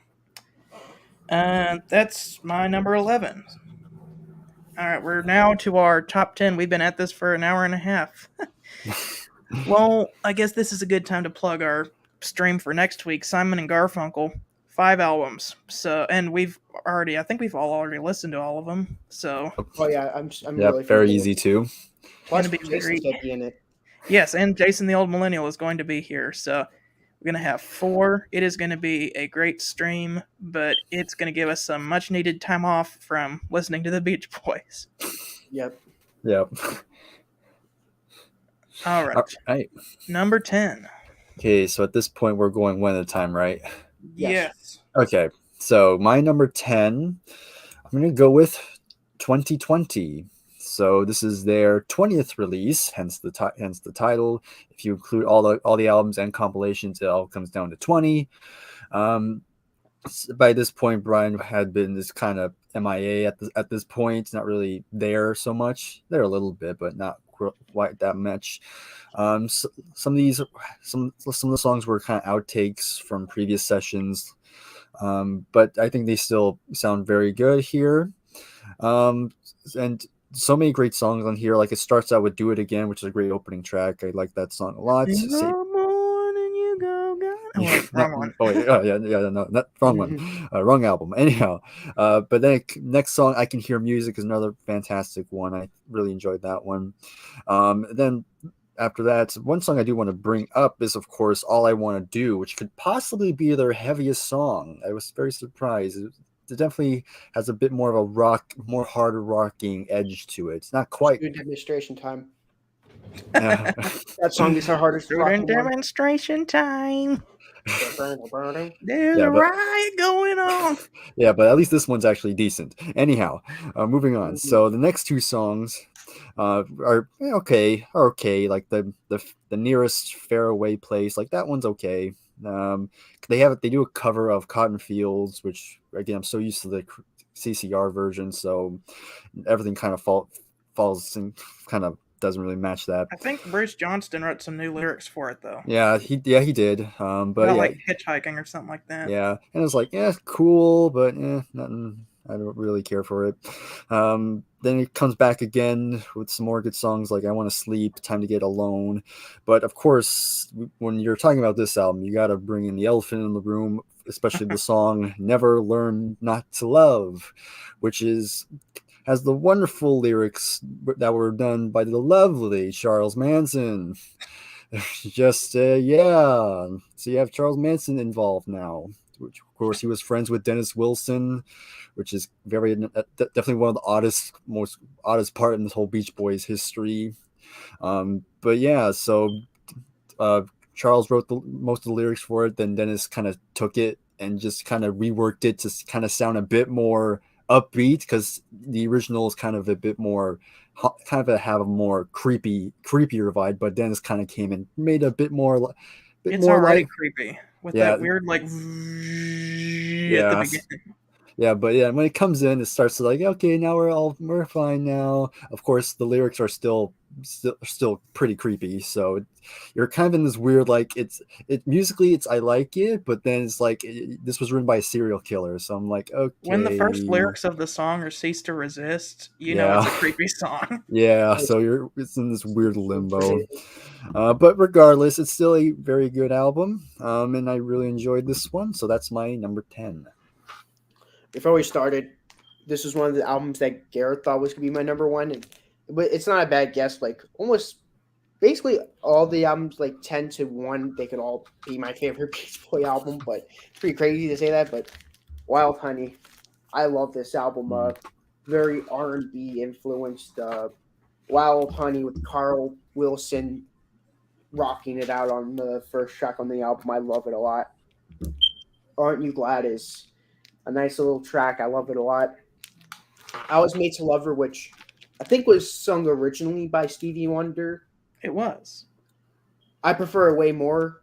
I prefer this one over the Stevie version, but Carl does it. Like what you said, like when we were talking about like movies and all, like oh Roger Daltrey could have been a great soul singer, but I feel the same with Carl Wilson. He could have been an amazing soul singer, and this is not an exception. He does amazing. Carl kind of takes over as band leader once Brian steps away. Mm-hmm. Yeah, this is an amazing track. County Air is a great track. I love it a lot. A Thing or Two.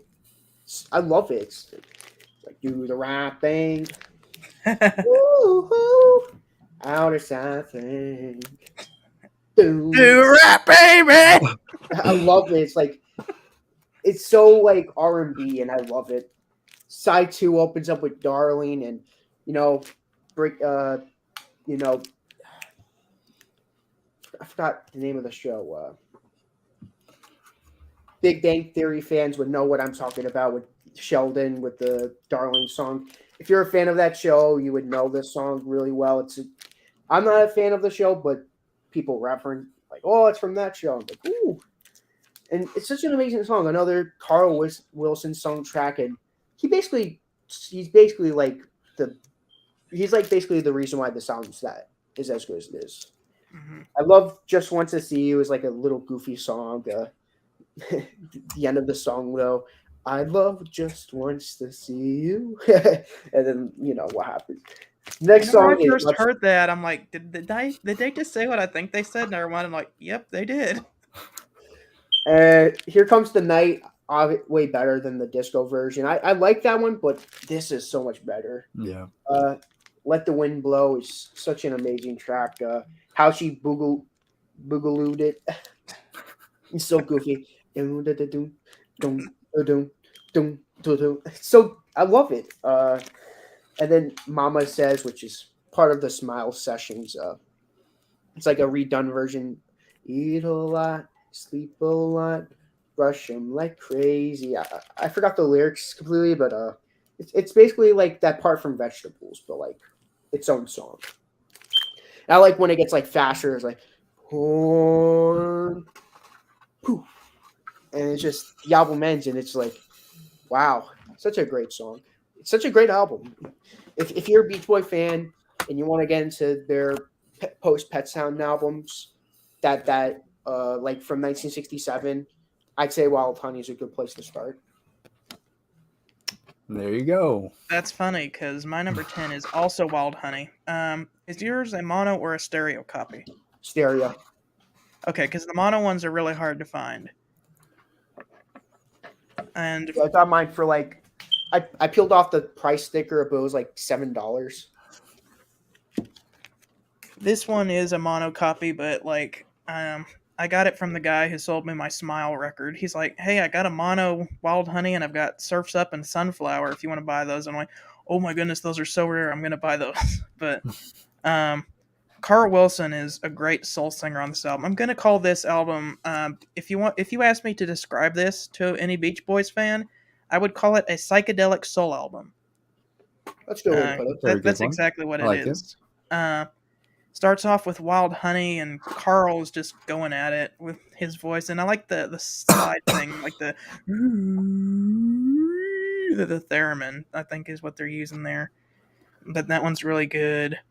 I do like the cover of Stevie Wonder's I Was Made to Love Her. I just listened to the original recently, and the original is good too. I like this one. It's good. A Thing or Two. Nick was mentioning that. I like the part where it goes, do it right, baby. My favorite song on this album is Darlin'.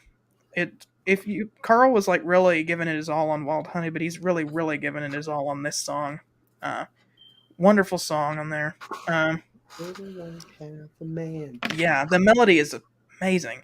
And then sharing Nick's feelings for I Love Just Wants to See You starts off as like sounding like a sweet little love song. It's like I go to work and I want to come home and see you, but then it gets to the punchline at the end, and you're like, okay, it was just a big setup for that line at the end. But Here Comes the Night, the much better version. I like this one. This is one of Brian's only contributions to this album, and he does it really well. This is him on lead vocal, but it doesn't exactly sound like him. You kind of have to look it up to realize it's him because he's putting on kind of a voice whenever he's singing this song. Well, it was Carl. Huh, No, interesting. that one's actually Brian, believe it or not. It sounds like Carl. Like It that's what I thought it was Carl too, but then like I looked up and it's like Brian Wilson is singing on "Here Comes the Night." I'm like, oh, that didn't sound like Brian. But how she boogalooed it, it's a funny word. And then it ends up with "Mama Says," which is an outtake from the bridge of Vegetables. Since they took the bridge off of the Smiley Smile version, they thought, hey, let's put it on the end of Wild Honey. Yeah, let's just make it a full-fledged song. Yeah. No, yep. Number 10, Wild Honey. Okay. So now Number nine. Number 9. Okay, so number 9 for me, I'm gonna go with "All Summer Long." So get another great one. This was recorded during Beatlemania, and from what I've read, John Lennon and Paul McCartney were, when they heard this one, they were pretty impressed by that. So that's pretty cool. So this album, there's no songs about cars or surfing on here. It's all just general teen life in general. But yeah, some fantastic songs here. Of course, it starts with "I Get Around," which is a pretty classic Beach Boys number. Then you have "All Summer Long," another great one. Little Honda, I really enjoyed. We'll Run Away is also pretty good. Then you have Carl's Big Chance, which is, it's just a Carl Wilson guitar solo, which is, it's cool, but nothing to go back to very often. Carl, it was your big chance and you blew it. For real though, it's like Carl's Big Chance, and it's like it's the same metal. Guess what? It's actually the same melody of Good Vibrations. Oh, is it? Like if you listen to Good Vibrations and that, like you could hear what would become Good Vibrations with the dun dun dun dun dun dun, like. Oh, the piano, that piano at the beginning. You would appreciate it more going into that. It's still not one of my favorite instrumentals, but just keep that in mind when you get to that. All right. Yeah, I might have to listen to that again because I forgot about it. Anyhow, next songs. I really enjoyed "Wendy," and yeah, I think that's a great song, and that's a song to Brian's wife. I'm assuming. I think she's on the track, if I'm not mistaken. I don't know. There's like a original where like you can hear them cough in the background. I think it's either a mono copy or a stereo copy where like in the instrumental part with the.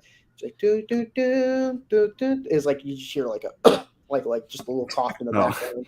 Don't you love 1960s recording? Yeah, but yeah, "Wendy's" a great song. Of course, "Do You Remember" has that Jerry Lee Lewis reference to it, which comes out of nowhere, but it's there. Goodness gracious, great balls of fire! Yeah, exactly. And then from then on, it kind of finishes out kind of on a weak note, but again, the good songs is what makes it pretty high up here for me. It has, of course, I should probably mention one more thing on here. It has the track "Our Favorite Recording Sessions," which is just a bunch of bloopers of, and again, kind of fun, but could do without it. But again, like I said, the good songs on here is what makes this album pretty high for me. So that's gonna be my number 9. That beginning part where he's like, "Danny and the Juniors," it's like.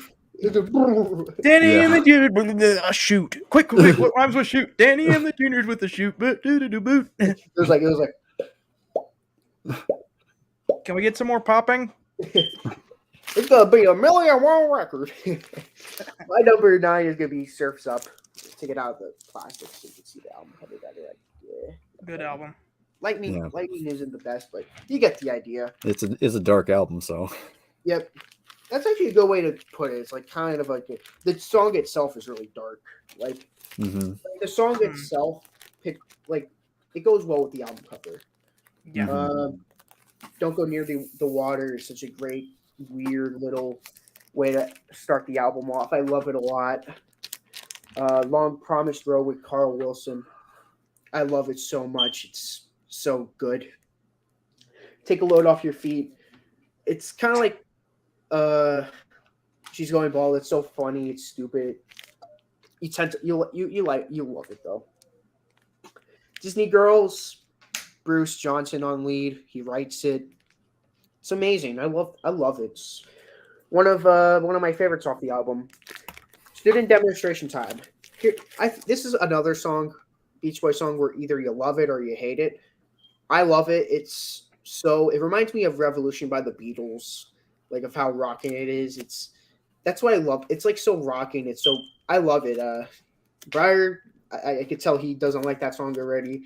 It's like, yeah, it's hard rocking, but it's a good one. It's decent at least. Like, I love Student Demonstration Time. I agree. There was this one YouTuber who says 7 worst Beach Boys songs, and it's like, yeah, it's a great song, but where it fits into this album is just not good. And I agree, it doesn't fit in the album that well. It's like a soft, serious album, and then you got that song that's like, there's a riot going on. That one might have fit better on like Sunflower, maybe. I don't know. Maybe. Yeah. Take a Load Off Your Feet was going to be on the Sunflower album. I'm glad it didn't go on the Sunflower album. Feel Flows is a great song. It opens up side 2 really well. Looking at Tomorrow, a welfare song. Sung by Al Jardine. I like it a lot. Day in the Life of a Tree is... I think it was like their manager at the time sung it because Carl Wilson just couldn't sing this song. That's how emotional he made. Like, he wrote it, but he just couldn't sing the song. So then they had their manager sing it. He was like, I'll sing it, I guess. And he went up to there, he gave his heart and soul, and we ended up getting what we got here. It's one of my favorite songs of theirs. It's like you listen to the lyrics, and it's like you like take it's almost like you take the perspective of the tree who's about to die. It's like my branches are about to die. It's like it really is a sad song. The last 3 songs on this album are just haunting. Yeah. Till I Die is another song. It's like these last 3 songs are just so like serious, and like Till I Die, it's like so deep. These lyrics are so gosh darn deep. And then you get this version of Surf's Up, the title track, and I'm more familiar with this one, but I do agree the Smile version's way better. But Carl Wilson singing the first part of it is just he does the falsettos good, but it's not as nearly as good as Brian Wilson. But what do I know? But you know what the better version of Surf's Up is. That's what you know. It's just I don't know. These last 3 songs are just But what is the best Surf's Up? The one with Brian singing on the. I thought you were talking about like best copy of the album. Oh. Yeah, like it's like half of it's like this version, but then the other half is like the Smile version. I don't know why they didn't. Brian Wilson didn't want the song on the album at all. He was like totally against it. He just wanted it nowhere to be found on there. But it's like the last. It's the last song that has Smile on it. Well, Leonard Bernstein had already featured it on his show in the 60s, and so people were waiting for that song. Yeah, fair enough. But yeah, that's my number 9. Just a great album. All right, my number 9. Friends. And let's see. You can see the psychedelic album cover here. Funny story, I got this at the exact same time I got my UK Sgt. Pepper. So 2 extremely rare records came in at the same time. Cool.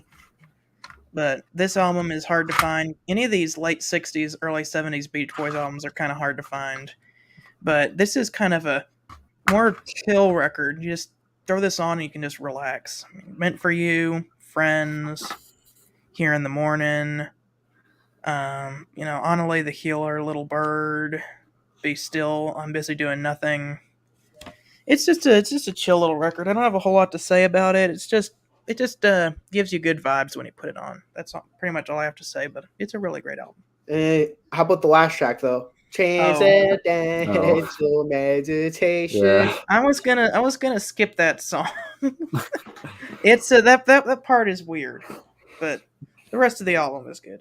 It's funny because it's like the complete opposite of what the meaning is of transcendental meditation. That's what I love about it. It's like so ironic. Anyway, that's my number 9. Well, going to my number 8, I'm also going to go with Friends. So, yeah, pretty much Garrett nailed it on the head. It's a more chill, more calm, lo-fi sort of atmosphere, and it's just a very relaxing listen. Um, and this is kind of where I think this is kind of where Dennis was really starting to come into his own as a songwriter. He was starting to contribute more songs here at this point, and he definitely has some good songs on here. I'll just list off my favorite songs here. The title track is "Wake the World," "Be Here in the Morning," "When a Man Needs a," no, not that one. "Passing By," "Anna Lee," "The Healer," "Little Bird," "Be Still," and "Busy Doing Nothing." The last 2 songs, yeah, I agree, aren't kind of the weakest songs here, but again, the good stuff. The good stuff are pretty good, and yeah, it's my number 8. It's actually Anna Lee. Oh, That's sorry. how I say it on the song. Oh, Anna Lee. and I'm so used to saying Anna. Yeah, me too. Yeah. When I first heard it, I thought it was Anna, but it was like Anna Lee. Anna Lee. My number 8 is gonna be Holland. Just really, really good. Really good album. I do say this is the best out of the first, like the Call and the Passions, and this. This is obviously the most superior one. Uh, Sail on Sailor is just a great song. It's just, you know, to me, it's risky having, a new member sing right off the bat on the first 2 tracks, but, it just works so well. So why should I complain? And then the California Saga comes on. A lot of fans think it's the best part of the album, and I agree, it is the best part of the album. Big Sur is great. The Beaks of Eagles is, oh my God, I can't tell you how much I love that. And then California, it's just really great. It just, side 1 is just a masterpiece, and then side 2 comes on with the Traitor, and it's just wow. It's also really good. Leaving This Town's really good. Only With You is really good, and Funky Pretty is really good. The EP is good, but honestly, if it was included with this, like if this was like part of the full album, it wouldn't be as high, but the album itself was really good. Number 8. My number 8 is Summer Days and Summer Nights. I really like this album. There's some really underrated stuff on it. One of the better early Beach Boys albums. Girl from New York City is okay. Not too big on Amusement Parks USA because there's like all that weird talking. I guess that's kind of Brian experimenting with talking that he used like later on, that he would use like in the background of Here Today. It's like they got that studio chatter that they have in that, but kind of starting out playing around with using talking in their songs. But then again, they used talking in their songs ever since the County Fair from their first album. But Then I Kissed Her is really good, led by Al Jardine. Salt Lake City is eh. I like Girl Don't Tell Me, though. I like the jangly guitar riff. Sounds like the Beatles, and I like Carl's lead vocal. And yeah, I do still like the single version of Help Me Rhonda, just not as much as the Today version. California Girls is probably the best song on this album. That one's really good. I like the beginning with the boom boom boom boom boom boom boom boom. Let Him Run Wild is really good, although Brian says he hates this song because he doesn't like his vocal performance, which is weird because it's a good song. You're So Good to Me is good. Summer Means New Love, really good instrumental. I'm Bugged at My Old Man is kind of a stupid song, but like Nick was saying earlier, it's kind of foreshadowing of what was going on with the Wilson boys and their dad. And Your Dream Comes True is a really great a cappella song, and I really wish they would have released more a cappella stuff. It's like Fiddle About by The Who. Do not mention that song. I'm just saying, like, if we want to like compare it to something, like that's like kind of like the Fiddle About of them. It's like, well, at least his old man isn't creepy. Well, yeah, abusive, but not that kind of abusive. Yeah. Anyway, let's move on. Right. Yeah, let's change the subject. Okay, number 7. Let's talk about, I'd say, for my pretty much at this point, I would say like all my other picks onward, I'd say are really good. To I might even say I might even love. So first up, we have going with Holland next. So Okay, yeah, it's a really terrific album. Yeah, I was really surprised how much I really enjoyed this one. So I guess you can say this is the last true, really great album that they made. It's also the last one that would be mostly led by Carl, and yeah, it's a great one. Recorded mostly in Amsterdam. Again, Brian was not as present during this time, but again, the other members really came and really brought some great material. And so again, you have Blondie and Jack, and Ricky and Blondie, much better integrated into the band here. Kind of a shame they don't really stick around after this one. But yeah, they made some good songs here, like we all mentioned, like Sail on Sailor. What a terrific opening track that was. Really catchy song. Steamboat, another great one, like the guitar solo and the bridge. And also, of course, the California Saga, again, bordering on progressive pop, just absolutely spectacular. And side 2 is just again, comes up with lots of great songs with The Traitor, Leaving This Town, and then pretty much everything else I really enjoyed. So yeah, number 7 is Holland for me. My number 7 is going to be Love You. Right away opens up with God, Please Let Us Go On This Way. The beginning with the dun dun dun dun dun. Bang! It's just like bang! It's just like right away. Like when I first heard this album and I heard that, I'm like, yep, I'm getting into a great album right here. And especially after the one before it, I'm like, so much better right away. That first 3 seconds of this song is better than the entirety of 15 Big Ones. yeah, You agree? agreed. Yep. And the rest of the song's really good too. Roller Skating Child, I like the beginning. It's like, well, she's a roller skating with the ribbon on her head. It's like I love it a lot. It's really good. Mona. I'm sorry, I can't take this album seriously. I know, but Mona is just He's another a great grown song. man singing about like a girl, like a little girl roller skating. I could guess. I could see why though. I just really enjoy this album. Mona. I think Dennis Wilson's lead on this one. Mona. I just really like it. It's just, yeah, it does a really good vocal on this.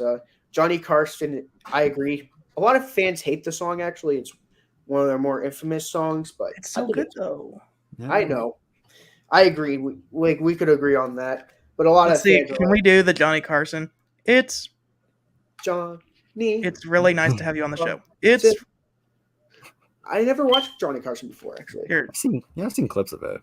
Here. It's really nice to have you on the show. Let's do that. Let's see if we can actually do that. Oh god, It's Really? it's I can't. okay. Just say Delay. Bri. It's My brain's not braining right now. Brian, you could do it. no. So- I don't think Briar wants to do it. No, I'll Anyway. mess this up. I can barely do like patty cake. Good time. It's actually this was actually a song off the Sunflower Sessions. It's like so much different from the rest, but like at the same time, this whole album's different. So, but yeah, that's what Good Time is. It's like basically from the Sunflower Sessions. It's one of the stronger songs on the album. Honking Down the Gosh Darn Highway. I love that song. It's when I first heard it, it's like honk honk honking down the highway. I can't take it seriously. It's so This funny. song I can't take seriously. That I agree. This is like a comedy. I'm sorry. I don't know why Brian Wilson would ever be watching our video. But if Brian Wilson, if you're ever watching our video, I have the utmost respect for you. You are one of my favorite musicians of all time. But this album is I just can't take it seriously. It's a great album, but it's not an album to be taken seriously. Yeah. Dig Dank. Oh my god. I agree. Dig Dank do. Woo! It's so goofy. Solar System comes on. It's like, okay, this is a great. One of my favorite. I love The Night with Song Young though. It's one of their best songs. I'll bet He's Nice is good. It's not one of my favorites. Let's Put Our Hearts Together. I actually like that one a lot. I want to pick you up though. Pat, Those lyrics- pat her on the butt. But It's so hey, bad. for a person who was in the bed for that long, you kind of expect He them to be needed writing mental good help lyrics. at that time, and Dr. Yeah. Landy was not giving it to him. Like, Yep. it's making me upset that he would leave him in this kind of mental condition. Anyway, Airplane is a good song, and Love Is a Woman's a great way to close out the album. But yeah, it's one of those albums I love a lot, but I agree with Garrett. It's not an album that I really take too seriously. Like, yeah. I do love the album cover though. It's Yeah. oh one yeah, of the their knitted, one of their the knitted best thing. album covers. That sounds like I think I would play this record on like April Fool's Day. This sounds like a good album to play on April Fool's Day. I know. Like, hey, I'm gonna be posting like the actual release Smile album that was intended to be released, and then like this album comes on. It's like it's like Pet Sounds, full album streaming party, and you get on like surprise, we're listening to the Beach Boys Love You, and you drop the needle on anyway. Bang! Honk, honk, honking down the highway. Anyway, what number were we on? We're on 6. Yeah, number 6. Well, actually, 6. number 7 for you. 7. Yeah. 7. Okay. Beach Boys 2020. You got to have pretty good vision to listen to this album. Mm. This one is actually pretty good. Brian had already talked about the infamous "Never Learn Not to Love." Did I call you Brian? Yeah. Then, well, yeah. Yeah, you're Brian now, Brian. I was thinking of Brian your- Wilson. your name's Brian, Brian. sorry. You already Oh, talked what an about the honor. infamous Brian, it's "Never music Learn business. Not to Love." So I don't think there's anything more to say about that one other than why would you have Charles Manson be writing? That's what's kind of creepy is that 3 of these songs on this album were written by murderers. Yeah. You have I Can Hear Music, which was written by Phil Spector. You have Mhm. Cotton Fields, which was written by some guy named like Leadbelly or something like Yeah, that. Lead Belly, yeah. But he was a convicted murderer, and then Charles Manson. So interesting, but still a really good album. Do It Again, good way to open. But if we're going to talk about my favorite song names, Do It Again, this is my second favorite song name, Do It Again. Yep. Because Steely Dan has a song named Do It Again. It's a lot Mhm. better. But this Yeah. is a good way to start the album, especially if you're trying to harken back to the old Beach Boys sound without being just trying to cash in on nostalgia and actually Mhm. making a good song. I do like I Can Hear Music. That's one of the best ones. And again, I've said it so many times on this stream, but everything Carl touches turns to gold. Bluebirds Over the Mountain is great. Be With Me. All I Want to Do is like this really rockin' Dennis Wilson song. And like on Bluebirds Over the Mountain and All I Want to Do, like Carl is like going ham on the guitar. And this is Carl's big chance. All right. Yeah. This is Carl's big chance, this album. And also Holland. He's got some pretty good guitar on that one too. But you get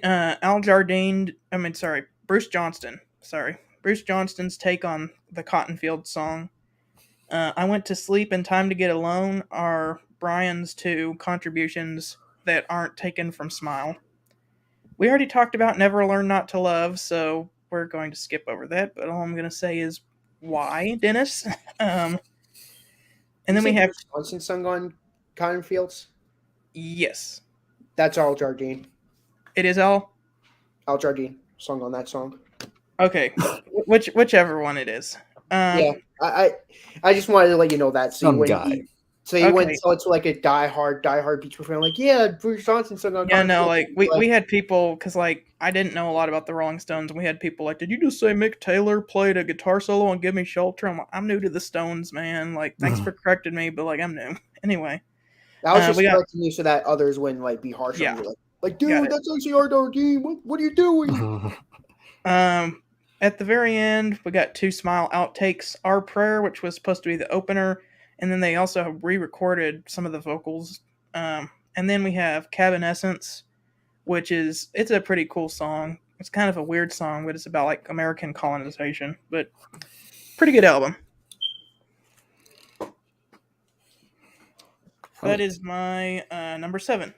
Okay, so now we're at number 6. Yes. I know I said Holland was probably the last really great Beach Boys album, but I think I lied. So number 6 will be the Beach Boys "Love You." So Honk, yeah, honk, honking down the highway. I'm not gonna add anything new to this because Nick and Garrett has really talked about this album way more in depth. So I was very shocked how much I enjoyed this one. It's very stupid, but I In a good respect it. way. I respect it for it. I respect it because of how much it doesn't take it seriously. But yeah, like Garrett mentioned earlier, this was a pioneer of synth pop and new wave, which again I like that sort of sound. And so yeah, musically I really enjoyed it. And again, it's very lyrically, it's very out there, but it's still very fun. Again, you're not supposed to take it seriously. So again, gonna keep it short, but yeah, Beach Boys Love You is my number 6. For me, my number 6 just barely missing off on the top 5. Speed Pet Sounds. Dang. Hey, at least it's not number 8. Am I right, guys? Well, yeah, you're right there. Or number 12, like Sticky Fingers or whatever you had at number 12. I think you had Exile one on of them Main real Street. low. Exile on Main Street was overrated, but we're talking about the Beach Boys now. There's nothing I can really add to this album that hasn't already been said. I'm just gonna put it in one way. This is just a masterpiece of an album. It's just, I think 5 other albums are better, but my highlights are God Only Knows, Carl Wilson. Like Garrett says, and everything he touches just turns to gold. Here Today, I love that song. Caroline No, another masterpiece. Don't Talk, Put Your Hands on My Shoulders is another great song. I want to say a lot about this album, but there's just so much that's been said about it already, so I can't add to it. I can't. That's my number 6. My number 6 is my favorite of the early albums. Wow, All Summer Long. I ranked it pretty low actually compared to you guys. Yeah. Well, I have a backstory on why I like it so much. So, anyways, it's the summer of 2021. I find Little Deuce Coupe for like $5 in the shrink at a record store, and so I listen to it and I think, hey, let's listen to all the Beach Boys albums in order. So when I get to this one, I'm visiting my parents and we're at like this Mexican food restaurant, and it's time for me to drive back to school, and it's like just starting summer, like it's like June, like early June. And so summer has just started, and like the Beach Boys are getting me in the vibe. I leave this Mexican food restaurant, and it's pouring rain outside. So like I'm getting a little nervous because there's pouring rain. But as soon as I get in the car, like the rain stops pouring and goes to like a calming drizzle, to where it like sets the mood. And then I punch play on "I Get Around," which amazing song. Anyway, I'm driving, and then as soon as it gets to "We'll Run Away," the rain stops, and "We'll Run Away" starts. And "We'll Run Away" like is one of the first glimpses you get of how good Pet Sounds is going to be, because it's just amazing with like the orchestrations and stuff. Of course, some other good songs on here: "All Summer Long," "Hushabye," "Little Honda," "Wendy." Do you remember? Kind of name checking all these 50s artists.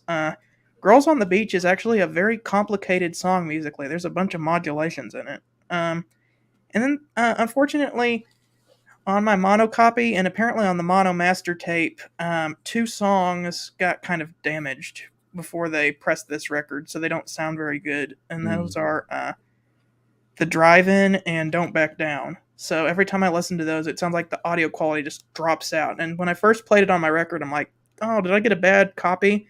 But then I played it on streaming, and it sounds just as bad on streaming. So those 2 songs just had some kind of damage to them. But really good song about just summer fun. And if you want an album to kickstart the summer, play this album. Like, as soon as summer started this year, this is the first album I played whenever summer started. And whenever summer starts this year in 2023, this is going to be the first album I play. Besides the ranking video, I only listen to them during the summer, besides the Christmas album, which I mostly... Well, I'll say this. Listening to the Beach Boys at Christmas time hits differently. Kind of reminding you of summer. Yeah. Anyway, that's my number 6. All right. Top So 5. top 5. Okay, so we're Let's going. do it. I'm gonna go with Wild Honey for my number 5. And yep, Garrett and Nick have also talked in great lengths to this one, so I'm not going to add nothing too much. But yeah, I absolutely love the R&B and soul inspirations on here, and like we both said, Carl is just killing it on this album, especially the title track. Little fun fact: Jim Morrison actually was a big fan of this album. Really? He said I think that he said this was his favorite, and good for good reasons. But yeah, absolutely, lots of great songs. I pretty much enjoy pretty much every song on here. Just had a great time listening to it. I'll add one more thing about this one. So it was for this. I have a note for the song "A Thing or Two," and that guitar riff, like da da da da da da da da, and I was listening to that, and I was like, it sounds so familiar because it sounds like I've heard it somewhere before. And then after going back, I was like, oh, it sounds like this. So it's a Blue Oyster Cult song. It's called "OD'd on Life Itself," and it's the exact same riff, like that same Really? guitar pattern, like. Okay. But this, of course, "A Thing or Two" predates that song, so who knows? Maybe Blue Oyster Cult were inspired by that song. So I think it needs more cowbell. yeah, maybe. But yeah. Hey, So yeah. Alex Gildorf says it's Wild Honey is his favorite. Oh yeah. Well, yeah, that's good. Yeah, it's my number 5. But yeah, I don't blame you. But yeah, Wild Honey's a terrific album. So yeah, that's my number 5. My number 5 is going to be Friends, which is another album we predicted was going to be my number 1, which, like I said, from 10 to 1, they could all be my number 1. So, yeah. But it's just another great album. Meant for You was just a nice little song, and that segues really well into Friends. Like, let's be friends, Such a great song, while the Beatles were doing the White Album and the Rolling Stones were doing Beggar's Banquet, the Beach Boys were doing this. It's like such a big drastic, so much drastic than the other two, but I love it a lot, the song. Wake the World is one of my favorite songs. Al Jardine and Brian Wilson wrote this together. Be Here in the Morning. I love this track as well. When a Man Needs a Woman. Even when first time I ever heard this song, I've always loved it. Just a great song. Passing By, my favorite song off the album. Most of the times the instrumentals aren't my favorite, but this is the exception. It's technically it isn't, because it's like they're like it's like them harmonizing, but they do it so well. Annalie, The Healer, I love a lot. Little Bird, sung by Dennis Wilson, I love. Be Still, really good. Busy Doing Nothing, I love it a lot. Diamond Head, I love a lot because it reminds me of SpongeBob. Like this, like I could just imagine like SpongeBob in the background of this. I can imagine SpongeBob singing the last song. Transcendental SpongeBob on "Love You." SpongeBob on the honk, get down the highway. Transcendental meditation. It's a weird way to end off the album. We're gonna sing about the solar system. But it's just a weird way to end off an album. But like, Yeah. 1968, you kind of would want to expect stuff like that. But not definitely the least best out of all of them. But like, still a good track nonetheless. Number 5, Friends. My number 5, Surf's Up. There, you can see it there. That's actually not what it means. It means that the surf is up, that they're done with surf music. Alex, Meant for You is probably the Beach Boys' best album opener. I would disagree. I think Wouldn't It Be Nice is probably my favorite, but it's still really good. This is their Beach Boys' most political album, talking about like water conservation and student riots. But Don't Go Near the Water, really great. But it's really interesting hearing the Beach Boys, who've always been talking about surfing and being at the beach, singing about don't going near the water. Long Promised Road, a lot of great Carl Wilson songs on this album. Yeah. Take a Load Off Your Feet is stupid. Probably my least favorite on this album. Disney Girls, Bruce Johnston writes this one really good, just kind of talking about innocent times. Okay, I'm with Nick. My guilty pleasure is student demonstration time, just because of how crazy it is with all the sirens going around and Mike Love with that voice filter going like, "There's a riot going on." And the crazy There's a effects are going on with riot the student demonstration time. Anyway, Fuel Flows is another really good song. Um, then there's these three at the end, Day in the Life of a Tree. But then, like, my favorite song on this album, I mean, Surf's Up is one of my favorite songs, but I don't like this version as much. So, because of that, my favorite song on this album is Till I Die. Just because it's, like, haunting. And there's a scene in the biopic Love and Mercy where it's, like, right after Brian Wilson has abandoned the Smile album. And, like, he, like, is, like, face to face with his younger self. Like, it shows Paul Dano, and then he's face to face with Right. John Cusack in the bed. Like, Mhm. John Cusack is in the bed, and he like sees Paul Dano on the other side of the bed, and then it looks back, and then it's like Brian's like a kid or something. In the background, you hear these like all the instrumentals cut out, and you just hear Mike's voice going, "These things I'll be until I die." I can't sing that low, but like just like sings that, and it just like cuts out, and there's like a few seconds of silence, and it's just really haunting in the movie, but also on this track, just kind of like especially with some of the stuff that was going on with Brian at the time, his lesser and lesser involvement with the band and him kind of retreating to his house. Really kind of haunting track, but one of the Beach Boys' best albums, and like not very many people know about it. Yeah. And I'll save my thoughts on the title track for when we get to Smile. All right. Well, for my number 4, I'm not going too far away. I'm also going to go with Surf's Up. Yep. So, fantastic album. Again, not going to add too much. But yeah, Don't Go Near the Water. Great. I really enjoyed that. Really great opening track. Long Promised Road is a great Carl song. One of my favorites of his. Disney Girls, probably one of Bruce Johnston's best songs. Really enjoyed it. And I mean, it's been hinted already that I'm not huge into student demonstration time. To me, I think it tries a bit too hard. It doesn't really feel that genuine to me, but I don't hate it, and it doesn't deter my love for this album. It's still number Well, it's 4. technically a cover of a song, Riot and Cell Block number, I forget the number, but Yeah. it's a cover of an old blues song. number 9. But with actually, believe it or number not. 9? Riot and Cell Block number 9 with new lyrics to match kind of Yeah. what was going on politically at the time. Yeah, but again, it's not my favorite song, but I don't hate it. It's not the worst. It's definitely not the worst Mike Love song by far.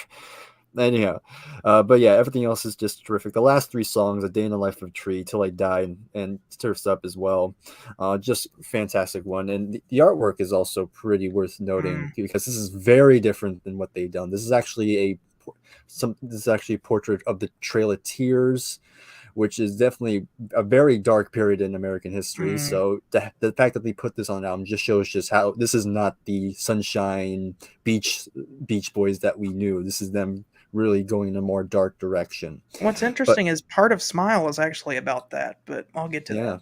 Yeah. But yeah, love this album. Yeah, so it's number 4 for me. My number 4 is going to be Smile, like regular Smile. It's a great like compilation of what might have been the full version of Heroes and Villains, the full version of Good Vibrations, the actual the best version of Surf's Up. Those are great. Cabinescence is great. Wonderful is great.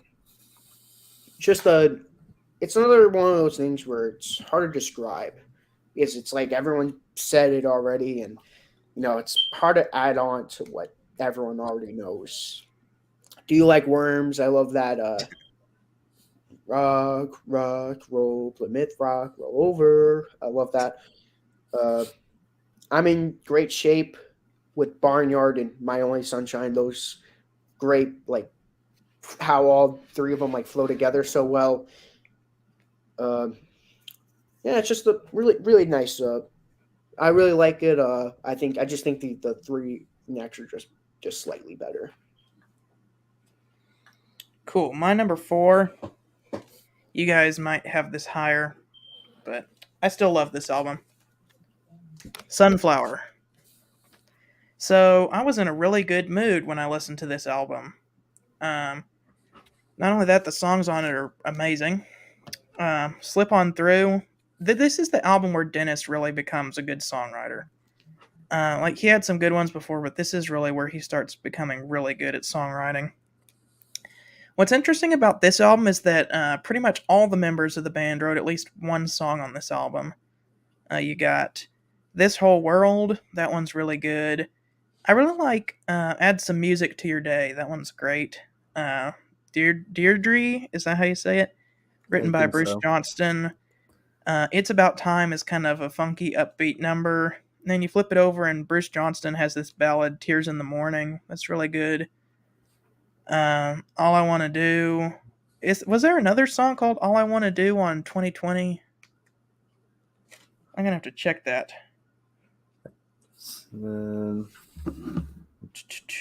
Oh, the one on 2020 is called All I Want to Do.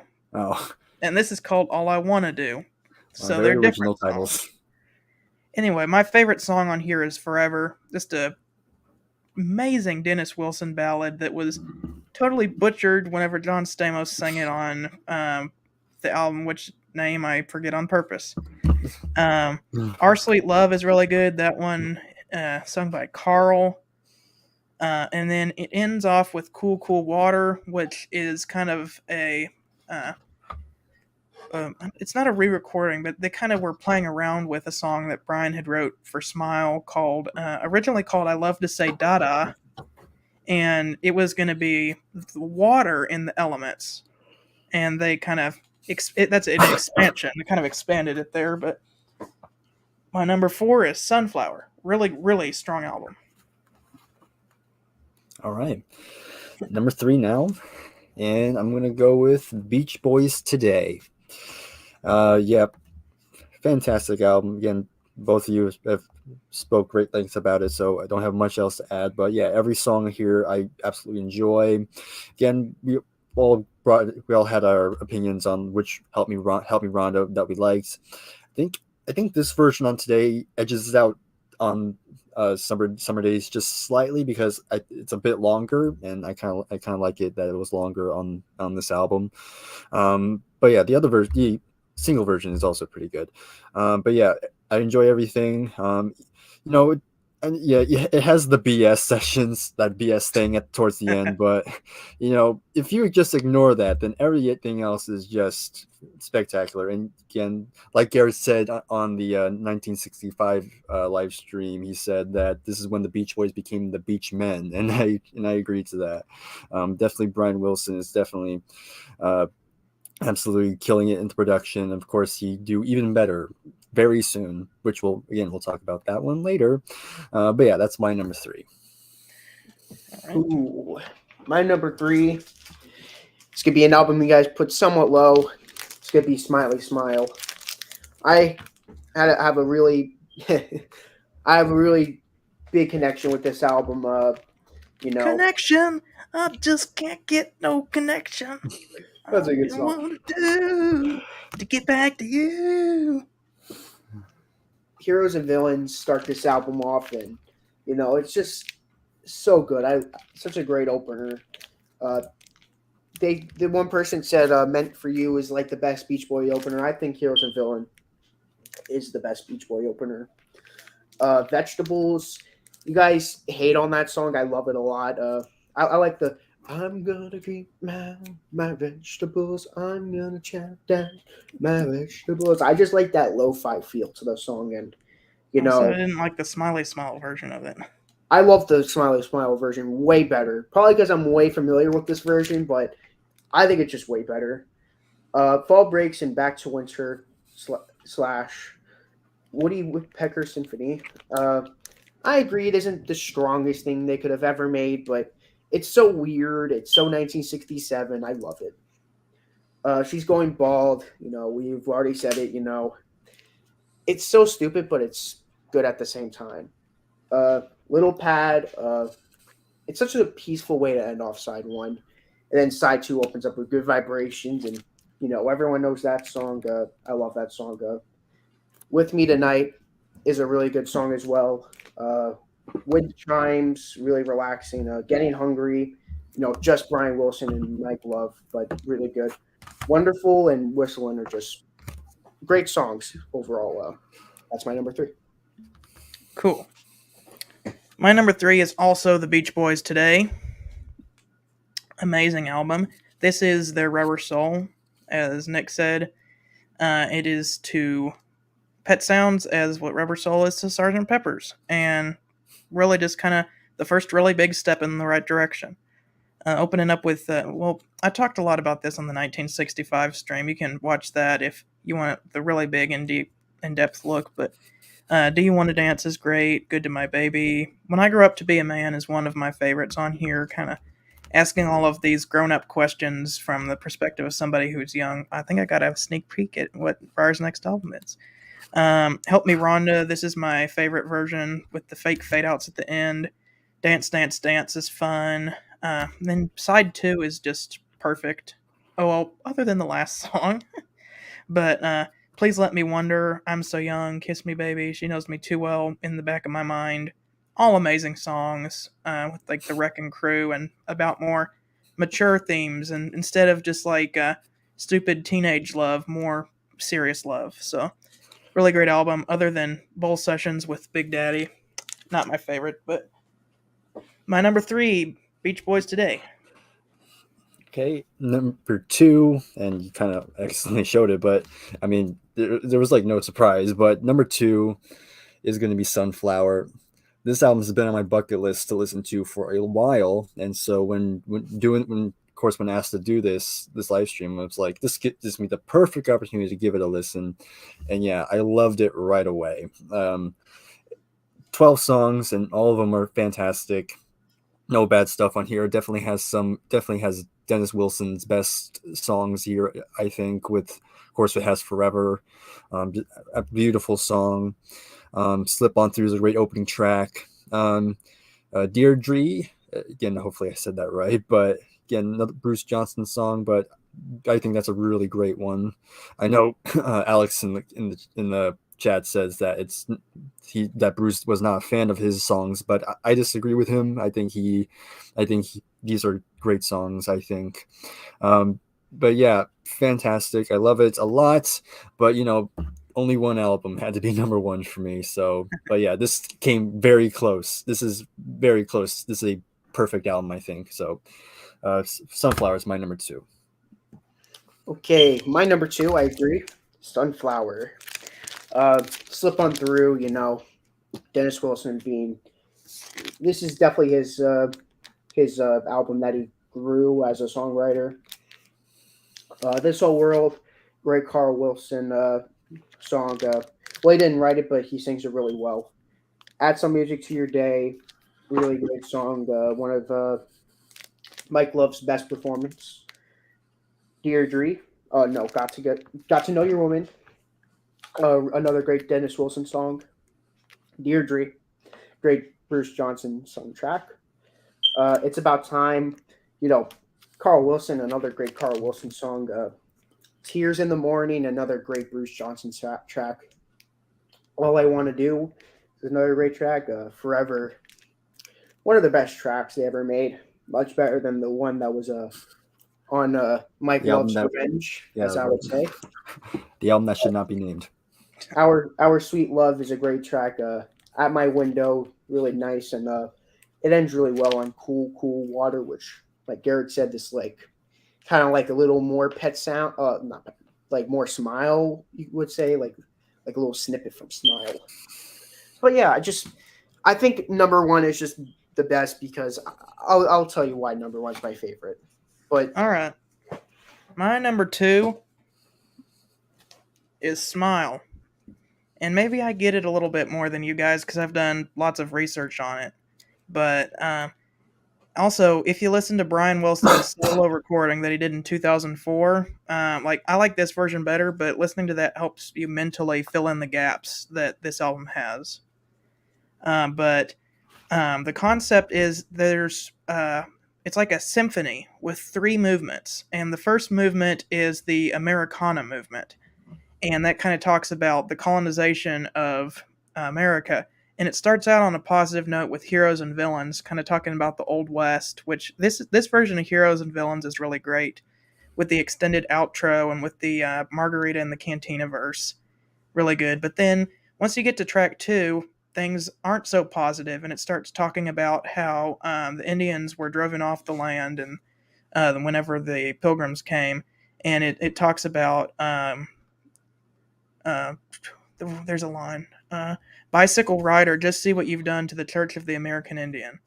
And that's talking about kind of how American colonization was good for the American colonists, but what is it doing to the natives? And it has this leitmotif from Heroes and Villains, this bicycle rider theme, this doom, doom, doom, doom, doom, doom, doom, doom, doom, doom. And then the playing order is wrong on this album. I'm gonna have to look up the right order. Some of these Beach Boys albums have the wrong track listing on the back. Do do do do do. I know it's late. Okay, here we go. Smile. Starts off. Okay, I forgot Our Prayer and G, but those are just like an acapella opening. Yeah. Kind of sounds like an old Bach chorale. Then we got I'm in Shape, Barnyard, and My Only Sunshine.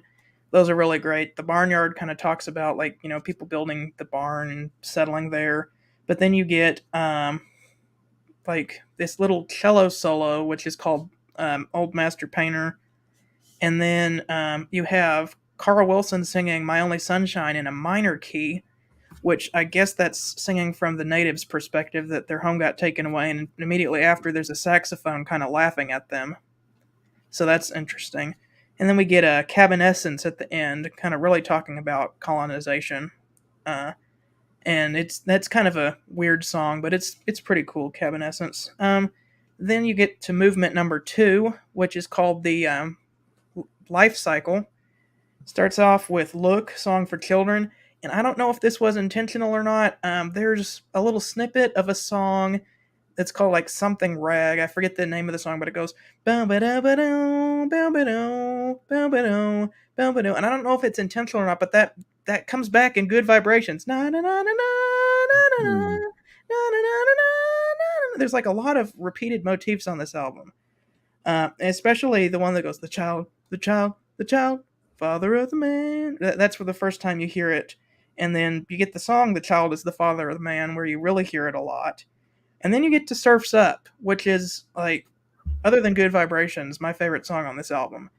I don't know if Brian specifically talked to Van Dyke Parks about this, but you can kind of hear a lot of his trauma from when he was a kid, talking about a broken man too tough to cry, particularly that line. And then Child is Father of the Man, kind of showing that his rough childhood kind of is the reason why he's acting like he does when he's an adult now. So that's interesting, but this is my preferred version because I like Brian singing the first part, especially Carl can't sing the culminated ribbons domino part nearly as well as Brian can. Like, as soon as he sings that, it's just like, whoa, this is so good. And then you get a reprise of Child is Father of the Man after that. Then you have the third movement, which is the elements: Earth, Wind, Fire, and Water. And Earth is vegetables, allegedly with Paul McCartney chomping down on the celery. Wind is holidays and wind chimes. And this version of wind chimes is a lot better because it's not creepy. You get Fire, called Mrs. O'Leary's Cow. And this is one of the scariest songs you'll ever hear. This is like just so freaky, and Brian says this song is cursed because as soon as they recorded it, like, a studio down the street burnt down. He thought he was the reason. So he ordered the master tapes to be destroyed, but apparently a copy survived, and that's how we have it here on this album. And then Water immediately precedes that. It sounds like the firemen put out the fire, and then you get I Love to Say Dada, which is the water element, and it starts out with this really cool water, water, water, water, mow, mow, wah, kind of thing. And it just has them going like wah, wah, wah, wah. And then it ends Well, first there's a reprise of Our Prayer, which I don't think was a re-recording. I think they just like spliced that on to kind of sound like a. But I'm glad they did because that's really cool. But then we get my favorite song, "Good Vibrations," and so much has been said about "Good Vibrations" that I don't think I need to talk a lot about it, other than it's an absolute masterpiece. So Yeah. that's my number two. Smile. All right. Interesting. Very cool. Well, now we go to our number one, and yep, it's literally the shock of nobody. Yeah, it had to be Pet Sounds for me. I said this before on many videos, but it comes down to two albums that really helped me get through high school, and that was Pink Floyd's The Wall, and it was this album. Just musically, this is kind of the peak here. Like everything was leading up to this one. It's just top to bottom. Absolutely love this whole album as a whole. Wouldn't Be Nice. Great opening track. Just a great feel good opening number that can't help but feel good when listening to it. Then you have You Still Believe in Me, which is another pretty good song to follow it up. And That's Not Me. Mike Love's song, and Mike Love sing lead on that one, and yeah, great one. And then you have the nice ballad, Don't Talk, Put Your Head on My Shoulder, which is a nice, slow, very beautiful ballad there. Then you have the instrumental, which, I'm not crazy on instrumental tracks, but to me, the instrumental tracks are spectacular with I'm Waiting for the Day. That's not an instrumental. The next one is with Let's Go Away for a While, but that's a good one. But I'm Waiting for the Day is also a good song. Sleep John B, God Only Knows. What has not been said about God Only Knows? Paul McCartney loves it, so that tells you. I Know the Dancer, Here Today. And then you have the song Just Wasn't Made for These Times, which is one song that just I almost cried listening to that one, because this song talks about alienation, feeling like you don't really belong with the people around you, and that's kind of what Brian Wilson was feeling at the time. And during high school, I felt the same way. So I felt like I found a song that really spoke to me there. That song and Subdivisions by Rush really just Yeah. kind of hit home, Yeah, definitely. Then you have the second instrumental, which is the title track, which it's not probably my least favorite song here, but it's still pretty cool. And finish out with the other great ballad, which is Caroline No, and just a great way to finish the album. So yeah, it's a classic. It definitely deserves the recognition it gets. One of the greatest albums ever made of all time. One of my favorites in general. So that's my number one. Yeah, it's nice. Pet Sounds also got me through high school. One album that also got me through high school, it's in my top 3 favorite albums of all time. That's the King's Preservation Society album. Oh, yeah. This Cool. album, I used to listen to this constantly. I was about to say, your number one is the Kinks or the Green Preservation Society? That's not even by the Beach Boys. I'm just saying in general. And another album, an album that got me through work was this album. This, like, they would tell me you're not supposed to listen to music while you're working, but I had a hat on and I would listen to this album on repeat. But my number one Beach Boy album is 2020. All right. Interesting. It's I good. listened to this album a bit, but when I was in 11th grade, like the summer of 11th grade, going to the senior year, I was working for an electrical company. And they would make me get supplies, and I would walk through the streets of Manhattan, and I would have this on my AirPod, and I'd be listening to this album on repeat, and Do It Again, which I think it's a much better song than the Steely Dan one, but that's just personal nostalgia for me. Wow. You have just made Walter Becker roll over in his grave, sir. I Can Hear Music. I love that song. This song I would repeat listen to on repeat constantly. Bluebirds Over the Mountain I love a lot. Just an amazing track. All I Want to Do. I think that's the next song. No. Be With Me. Yes. such a great song by Dennis Wilson. Just really nice. Uh, All I Want to Do, next song. Just a great rocking song with uh, Mike Love on lead. One of his best songs, if not his best song on lead. The Nearest Faraway Place, which was written by Bruce Johnson, his very first song written for the Beach Boys. I think he does it really well. I think the reason why he wrote it and what makes you really respect it more is he wanted to write it as if it was like Pet Sounds. It was supposed to be like kind of like a let's go away for a while kind of like thing. Hmm. I think he nails it. This actually would have fit really well on Pet Sounds if it would have been written for it, but yeah. Cotton Field's my favorite version of the song. There's two versions by the Beach Boys. There's a single version and then there's this version. I always say the album version's way better. I Went to Sleep. Very depressing story. Like Brian Wilson just would rather sleep than go through life. Time to Get Alone. Really nice song with Carl Wilson. Never Learn Not to Love. A lot of people tend to hate on it because Charles Manson wrote it, but it's so good that I try to forget about that and just focus on the song itself, not the person who wrote it. Our Prayer, even though it's just from Smile, I love it a lot. I think it fits really well on this album. This is how I was introduced to it. When I think Our Prayer, I think of this album. I don't think of Smile. I think of this album. This is how I was introduced to it, and this is how I think of it. Same with Cavenance. It's just the way it ends off the album on a really weird note. I'm like, even though it's not technically first recorded for this album, but the way it fits on this album. The way it ends is Mike Love repeating over and over the crow cry. It's a tongue twister. Over and over, the crow cries, "Uncover the cornfield." And he says that a lot. And that's actually what one of the reasons Mike hated Smile. It's because he's like, Van Dyke, what does this mean? Over and over, the crow cries, "Uncover the cornfield." I'm not going to sing that. But he actually sings it really well. Yeah, I just think it's like a perfect way to end off the album. And just this whole album in general, this got me through. You both got me through high school and all that, and it's just a great album. I wanted to put Pet Sounds on number one, but I can't force myself to put it at number one. Fair enough. All right. Cool. Well, my number one, and I don't have it because it's hanging over my record player, is how much I like it, is obviously Pet Sounds. I know most of us have a story behind why we like Pet Sounds. I didn't hear it until I was in college, believe it or not. I think I was either a sophomore or a junior, believe it or not. Summer of 2020 was the first time I heard Pet Sounds.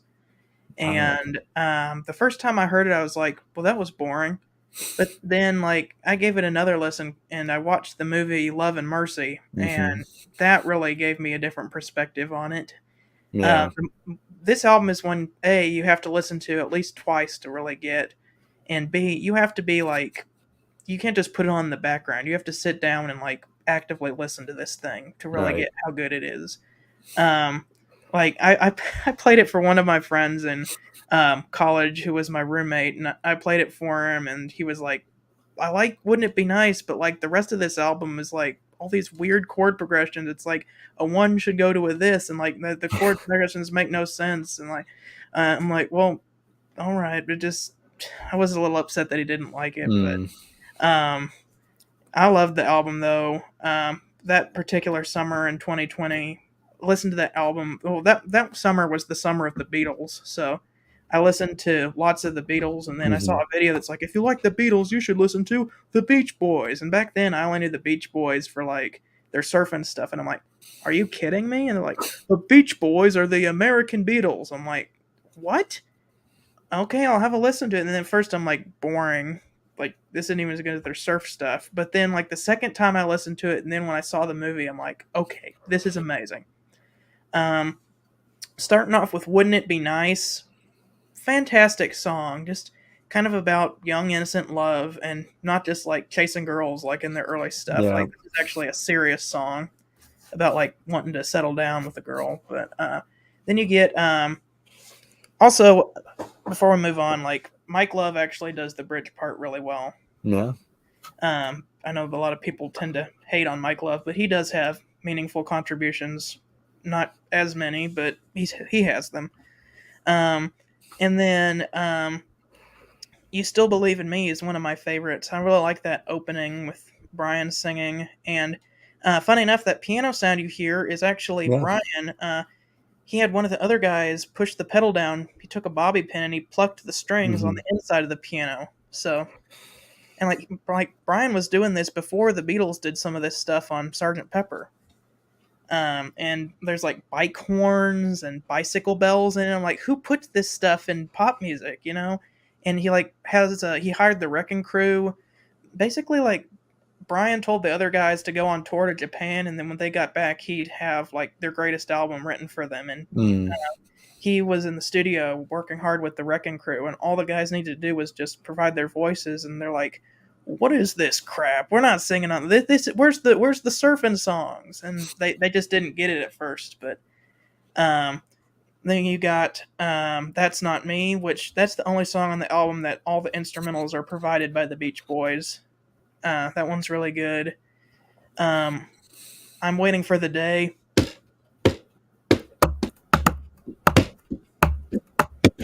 If you're a Beach Boys fan and you tap that rhythm out, everybody's gonna know what that is. One time I was in this place that had all this big orchestral equipment when I was a janitor, and they had the big kettle drums and the big bass drum, and I Mm. wasn't supposed to, but I walked up to the big Oh bass yeah. drum and went just because I had to. But that one's really good. "Let's Go Away for a While" is one of their best instrumental songs. Even though there's no words, like you can feel the emotion in that one. Um, it's just technically a Beach Boys song because like that's pretty much just Brian wrote something for the Wrecking Crew to play, Yeah. and there's no Beach Boys on that song, but still it's a Beach Boys song. I'm just now realizing that, but still really good. Then you got Sloop John B, which is it's kind of less serious than the rest of the album, but it's a really fun song. I Yeah. love the promotional video where they're like Yeah. walking out with the big rubber raft in the pool, Yeah. and like That's good. Brian like turns into Mike or something like Uh, that. yeah. To kind of switch. It starts out with Brian, then switches to Carl. Yeah, that part Yeah. really great. I love in Love and Mercy where they like recreated that scene. Yeah. That was a good scene. Really great. Hmm. And then you flip the record over and you get God Only Knows, which my second favorite Beach Boys song after Good Vibrations. Just an absolute masterpiece if there Yeah. ever was one. Beautiful song. Love the vocals, the harmonies. Carl was the perfect choice to sing lead on this one. Yeah. Just all the great orchestrations, the French horns, the sleigh bells, the keyboards. But I must say, don't listen to the stereo remix of God Only Knows. Seek out the mono version because the stereo remix has a different ending. Yeah. And it's not as good. It's a re-recorded ending. Like right after, like the ending, it starts right after boom, boom, boom, boom, boom. And on the original version, Brian sings, "God only knows what I'd be without you," and then Bruce comes in. But then on the re-recorded version, it's Carl. But like Carl sings the other part really well. But I like where Brian comes in there, and like it just sounds better. Anyway, that's just a gripe I've got. Anyway, you also have Here Today. That one's really good. I like the doom, doom, doom, boom, boom. You've got why did I forget the name of that song? This is one of my favorite albums. I know there's I had in my mind "Hang On to Your Ego," which is the original name. Yeah, that's the original name. Yeah. Mike I don't know Love why I like, was "You can have thinking, like, that. Might be what's the about real you." name of the song? Like, what's the real name of the song? I only remember "Hang On to Your Ego" because that was the original name for the song. But that one's really good. You got "I Just Wasn't Made for These Times," which is Brian's first time experimenting with an electric theremin, which would later be used on Good Vibrations. And as Brian already talked about, like the words are kind of sad, but also kind of hit home, you know, whenever you're feeling down and alienated. The title track, "Pet Sounds," probably my least favorite song on the album as well. Yep. But it was originally supposed to be a James Bond theme song, but they turned it down. And I wonder why. It doesn't really fit James Bond. So Yeah. Brian originally named the song "Run James Run," but whenever they turned it down, he's like, "Well, the album's called Pet Sounds, so we'll just call it Pet Sounds." But And then Caroline No, really great way to end the album, has Brian Wilson singing a ballad, and they pitched up his voice to make him sound younger. And of course, the album is called Pet Sounds, and you'd be really disappointed if there wasn't any pet sounds on the album. And there are. There's dogs Yeah. barking and a train going by, and And this there's goats is on the cover. yeah. For people who want to know, this is my number 3 album of all time, Yeah, good So- choice. and my number 1 album of the Beach Boys. So thank you guys for doing this. We are never going to do another discography over 20 albums again.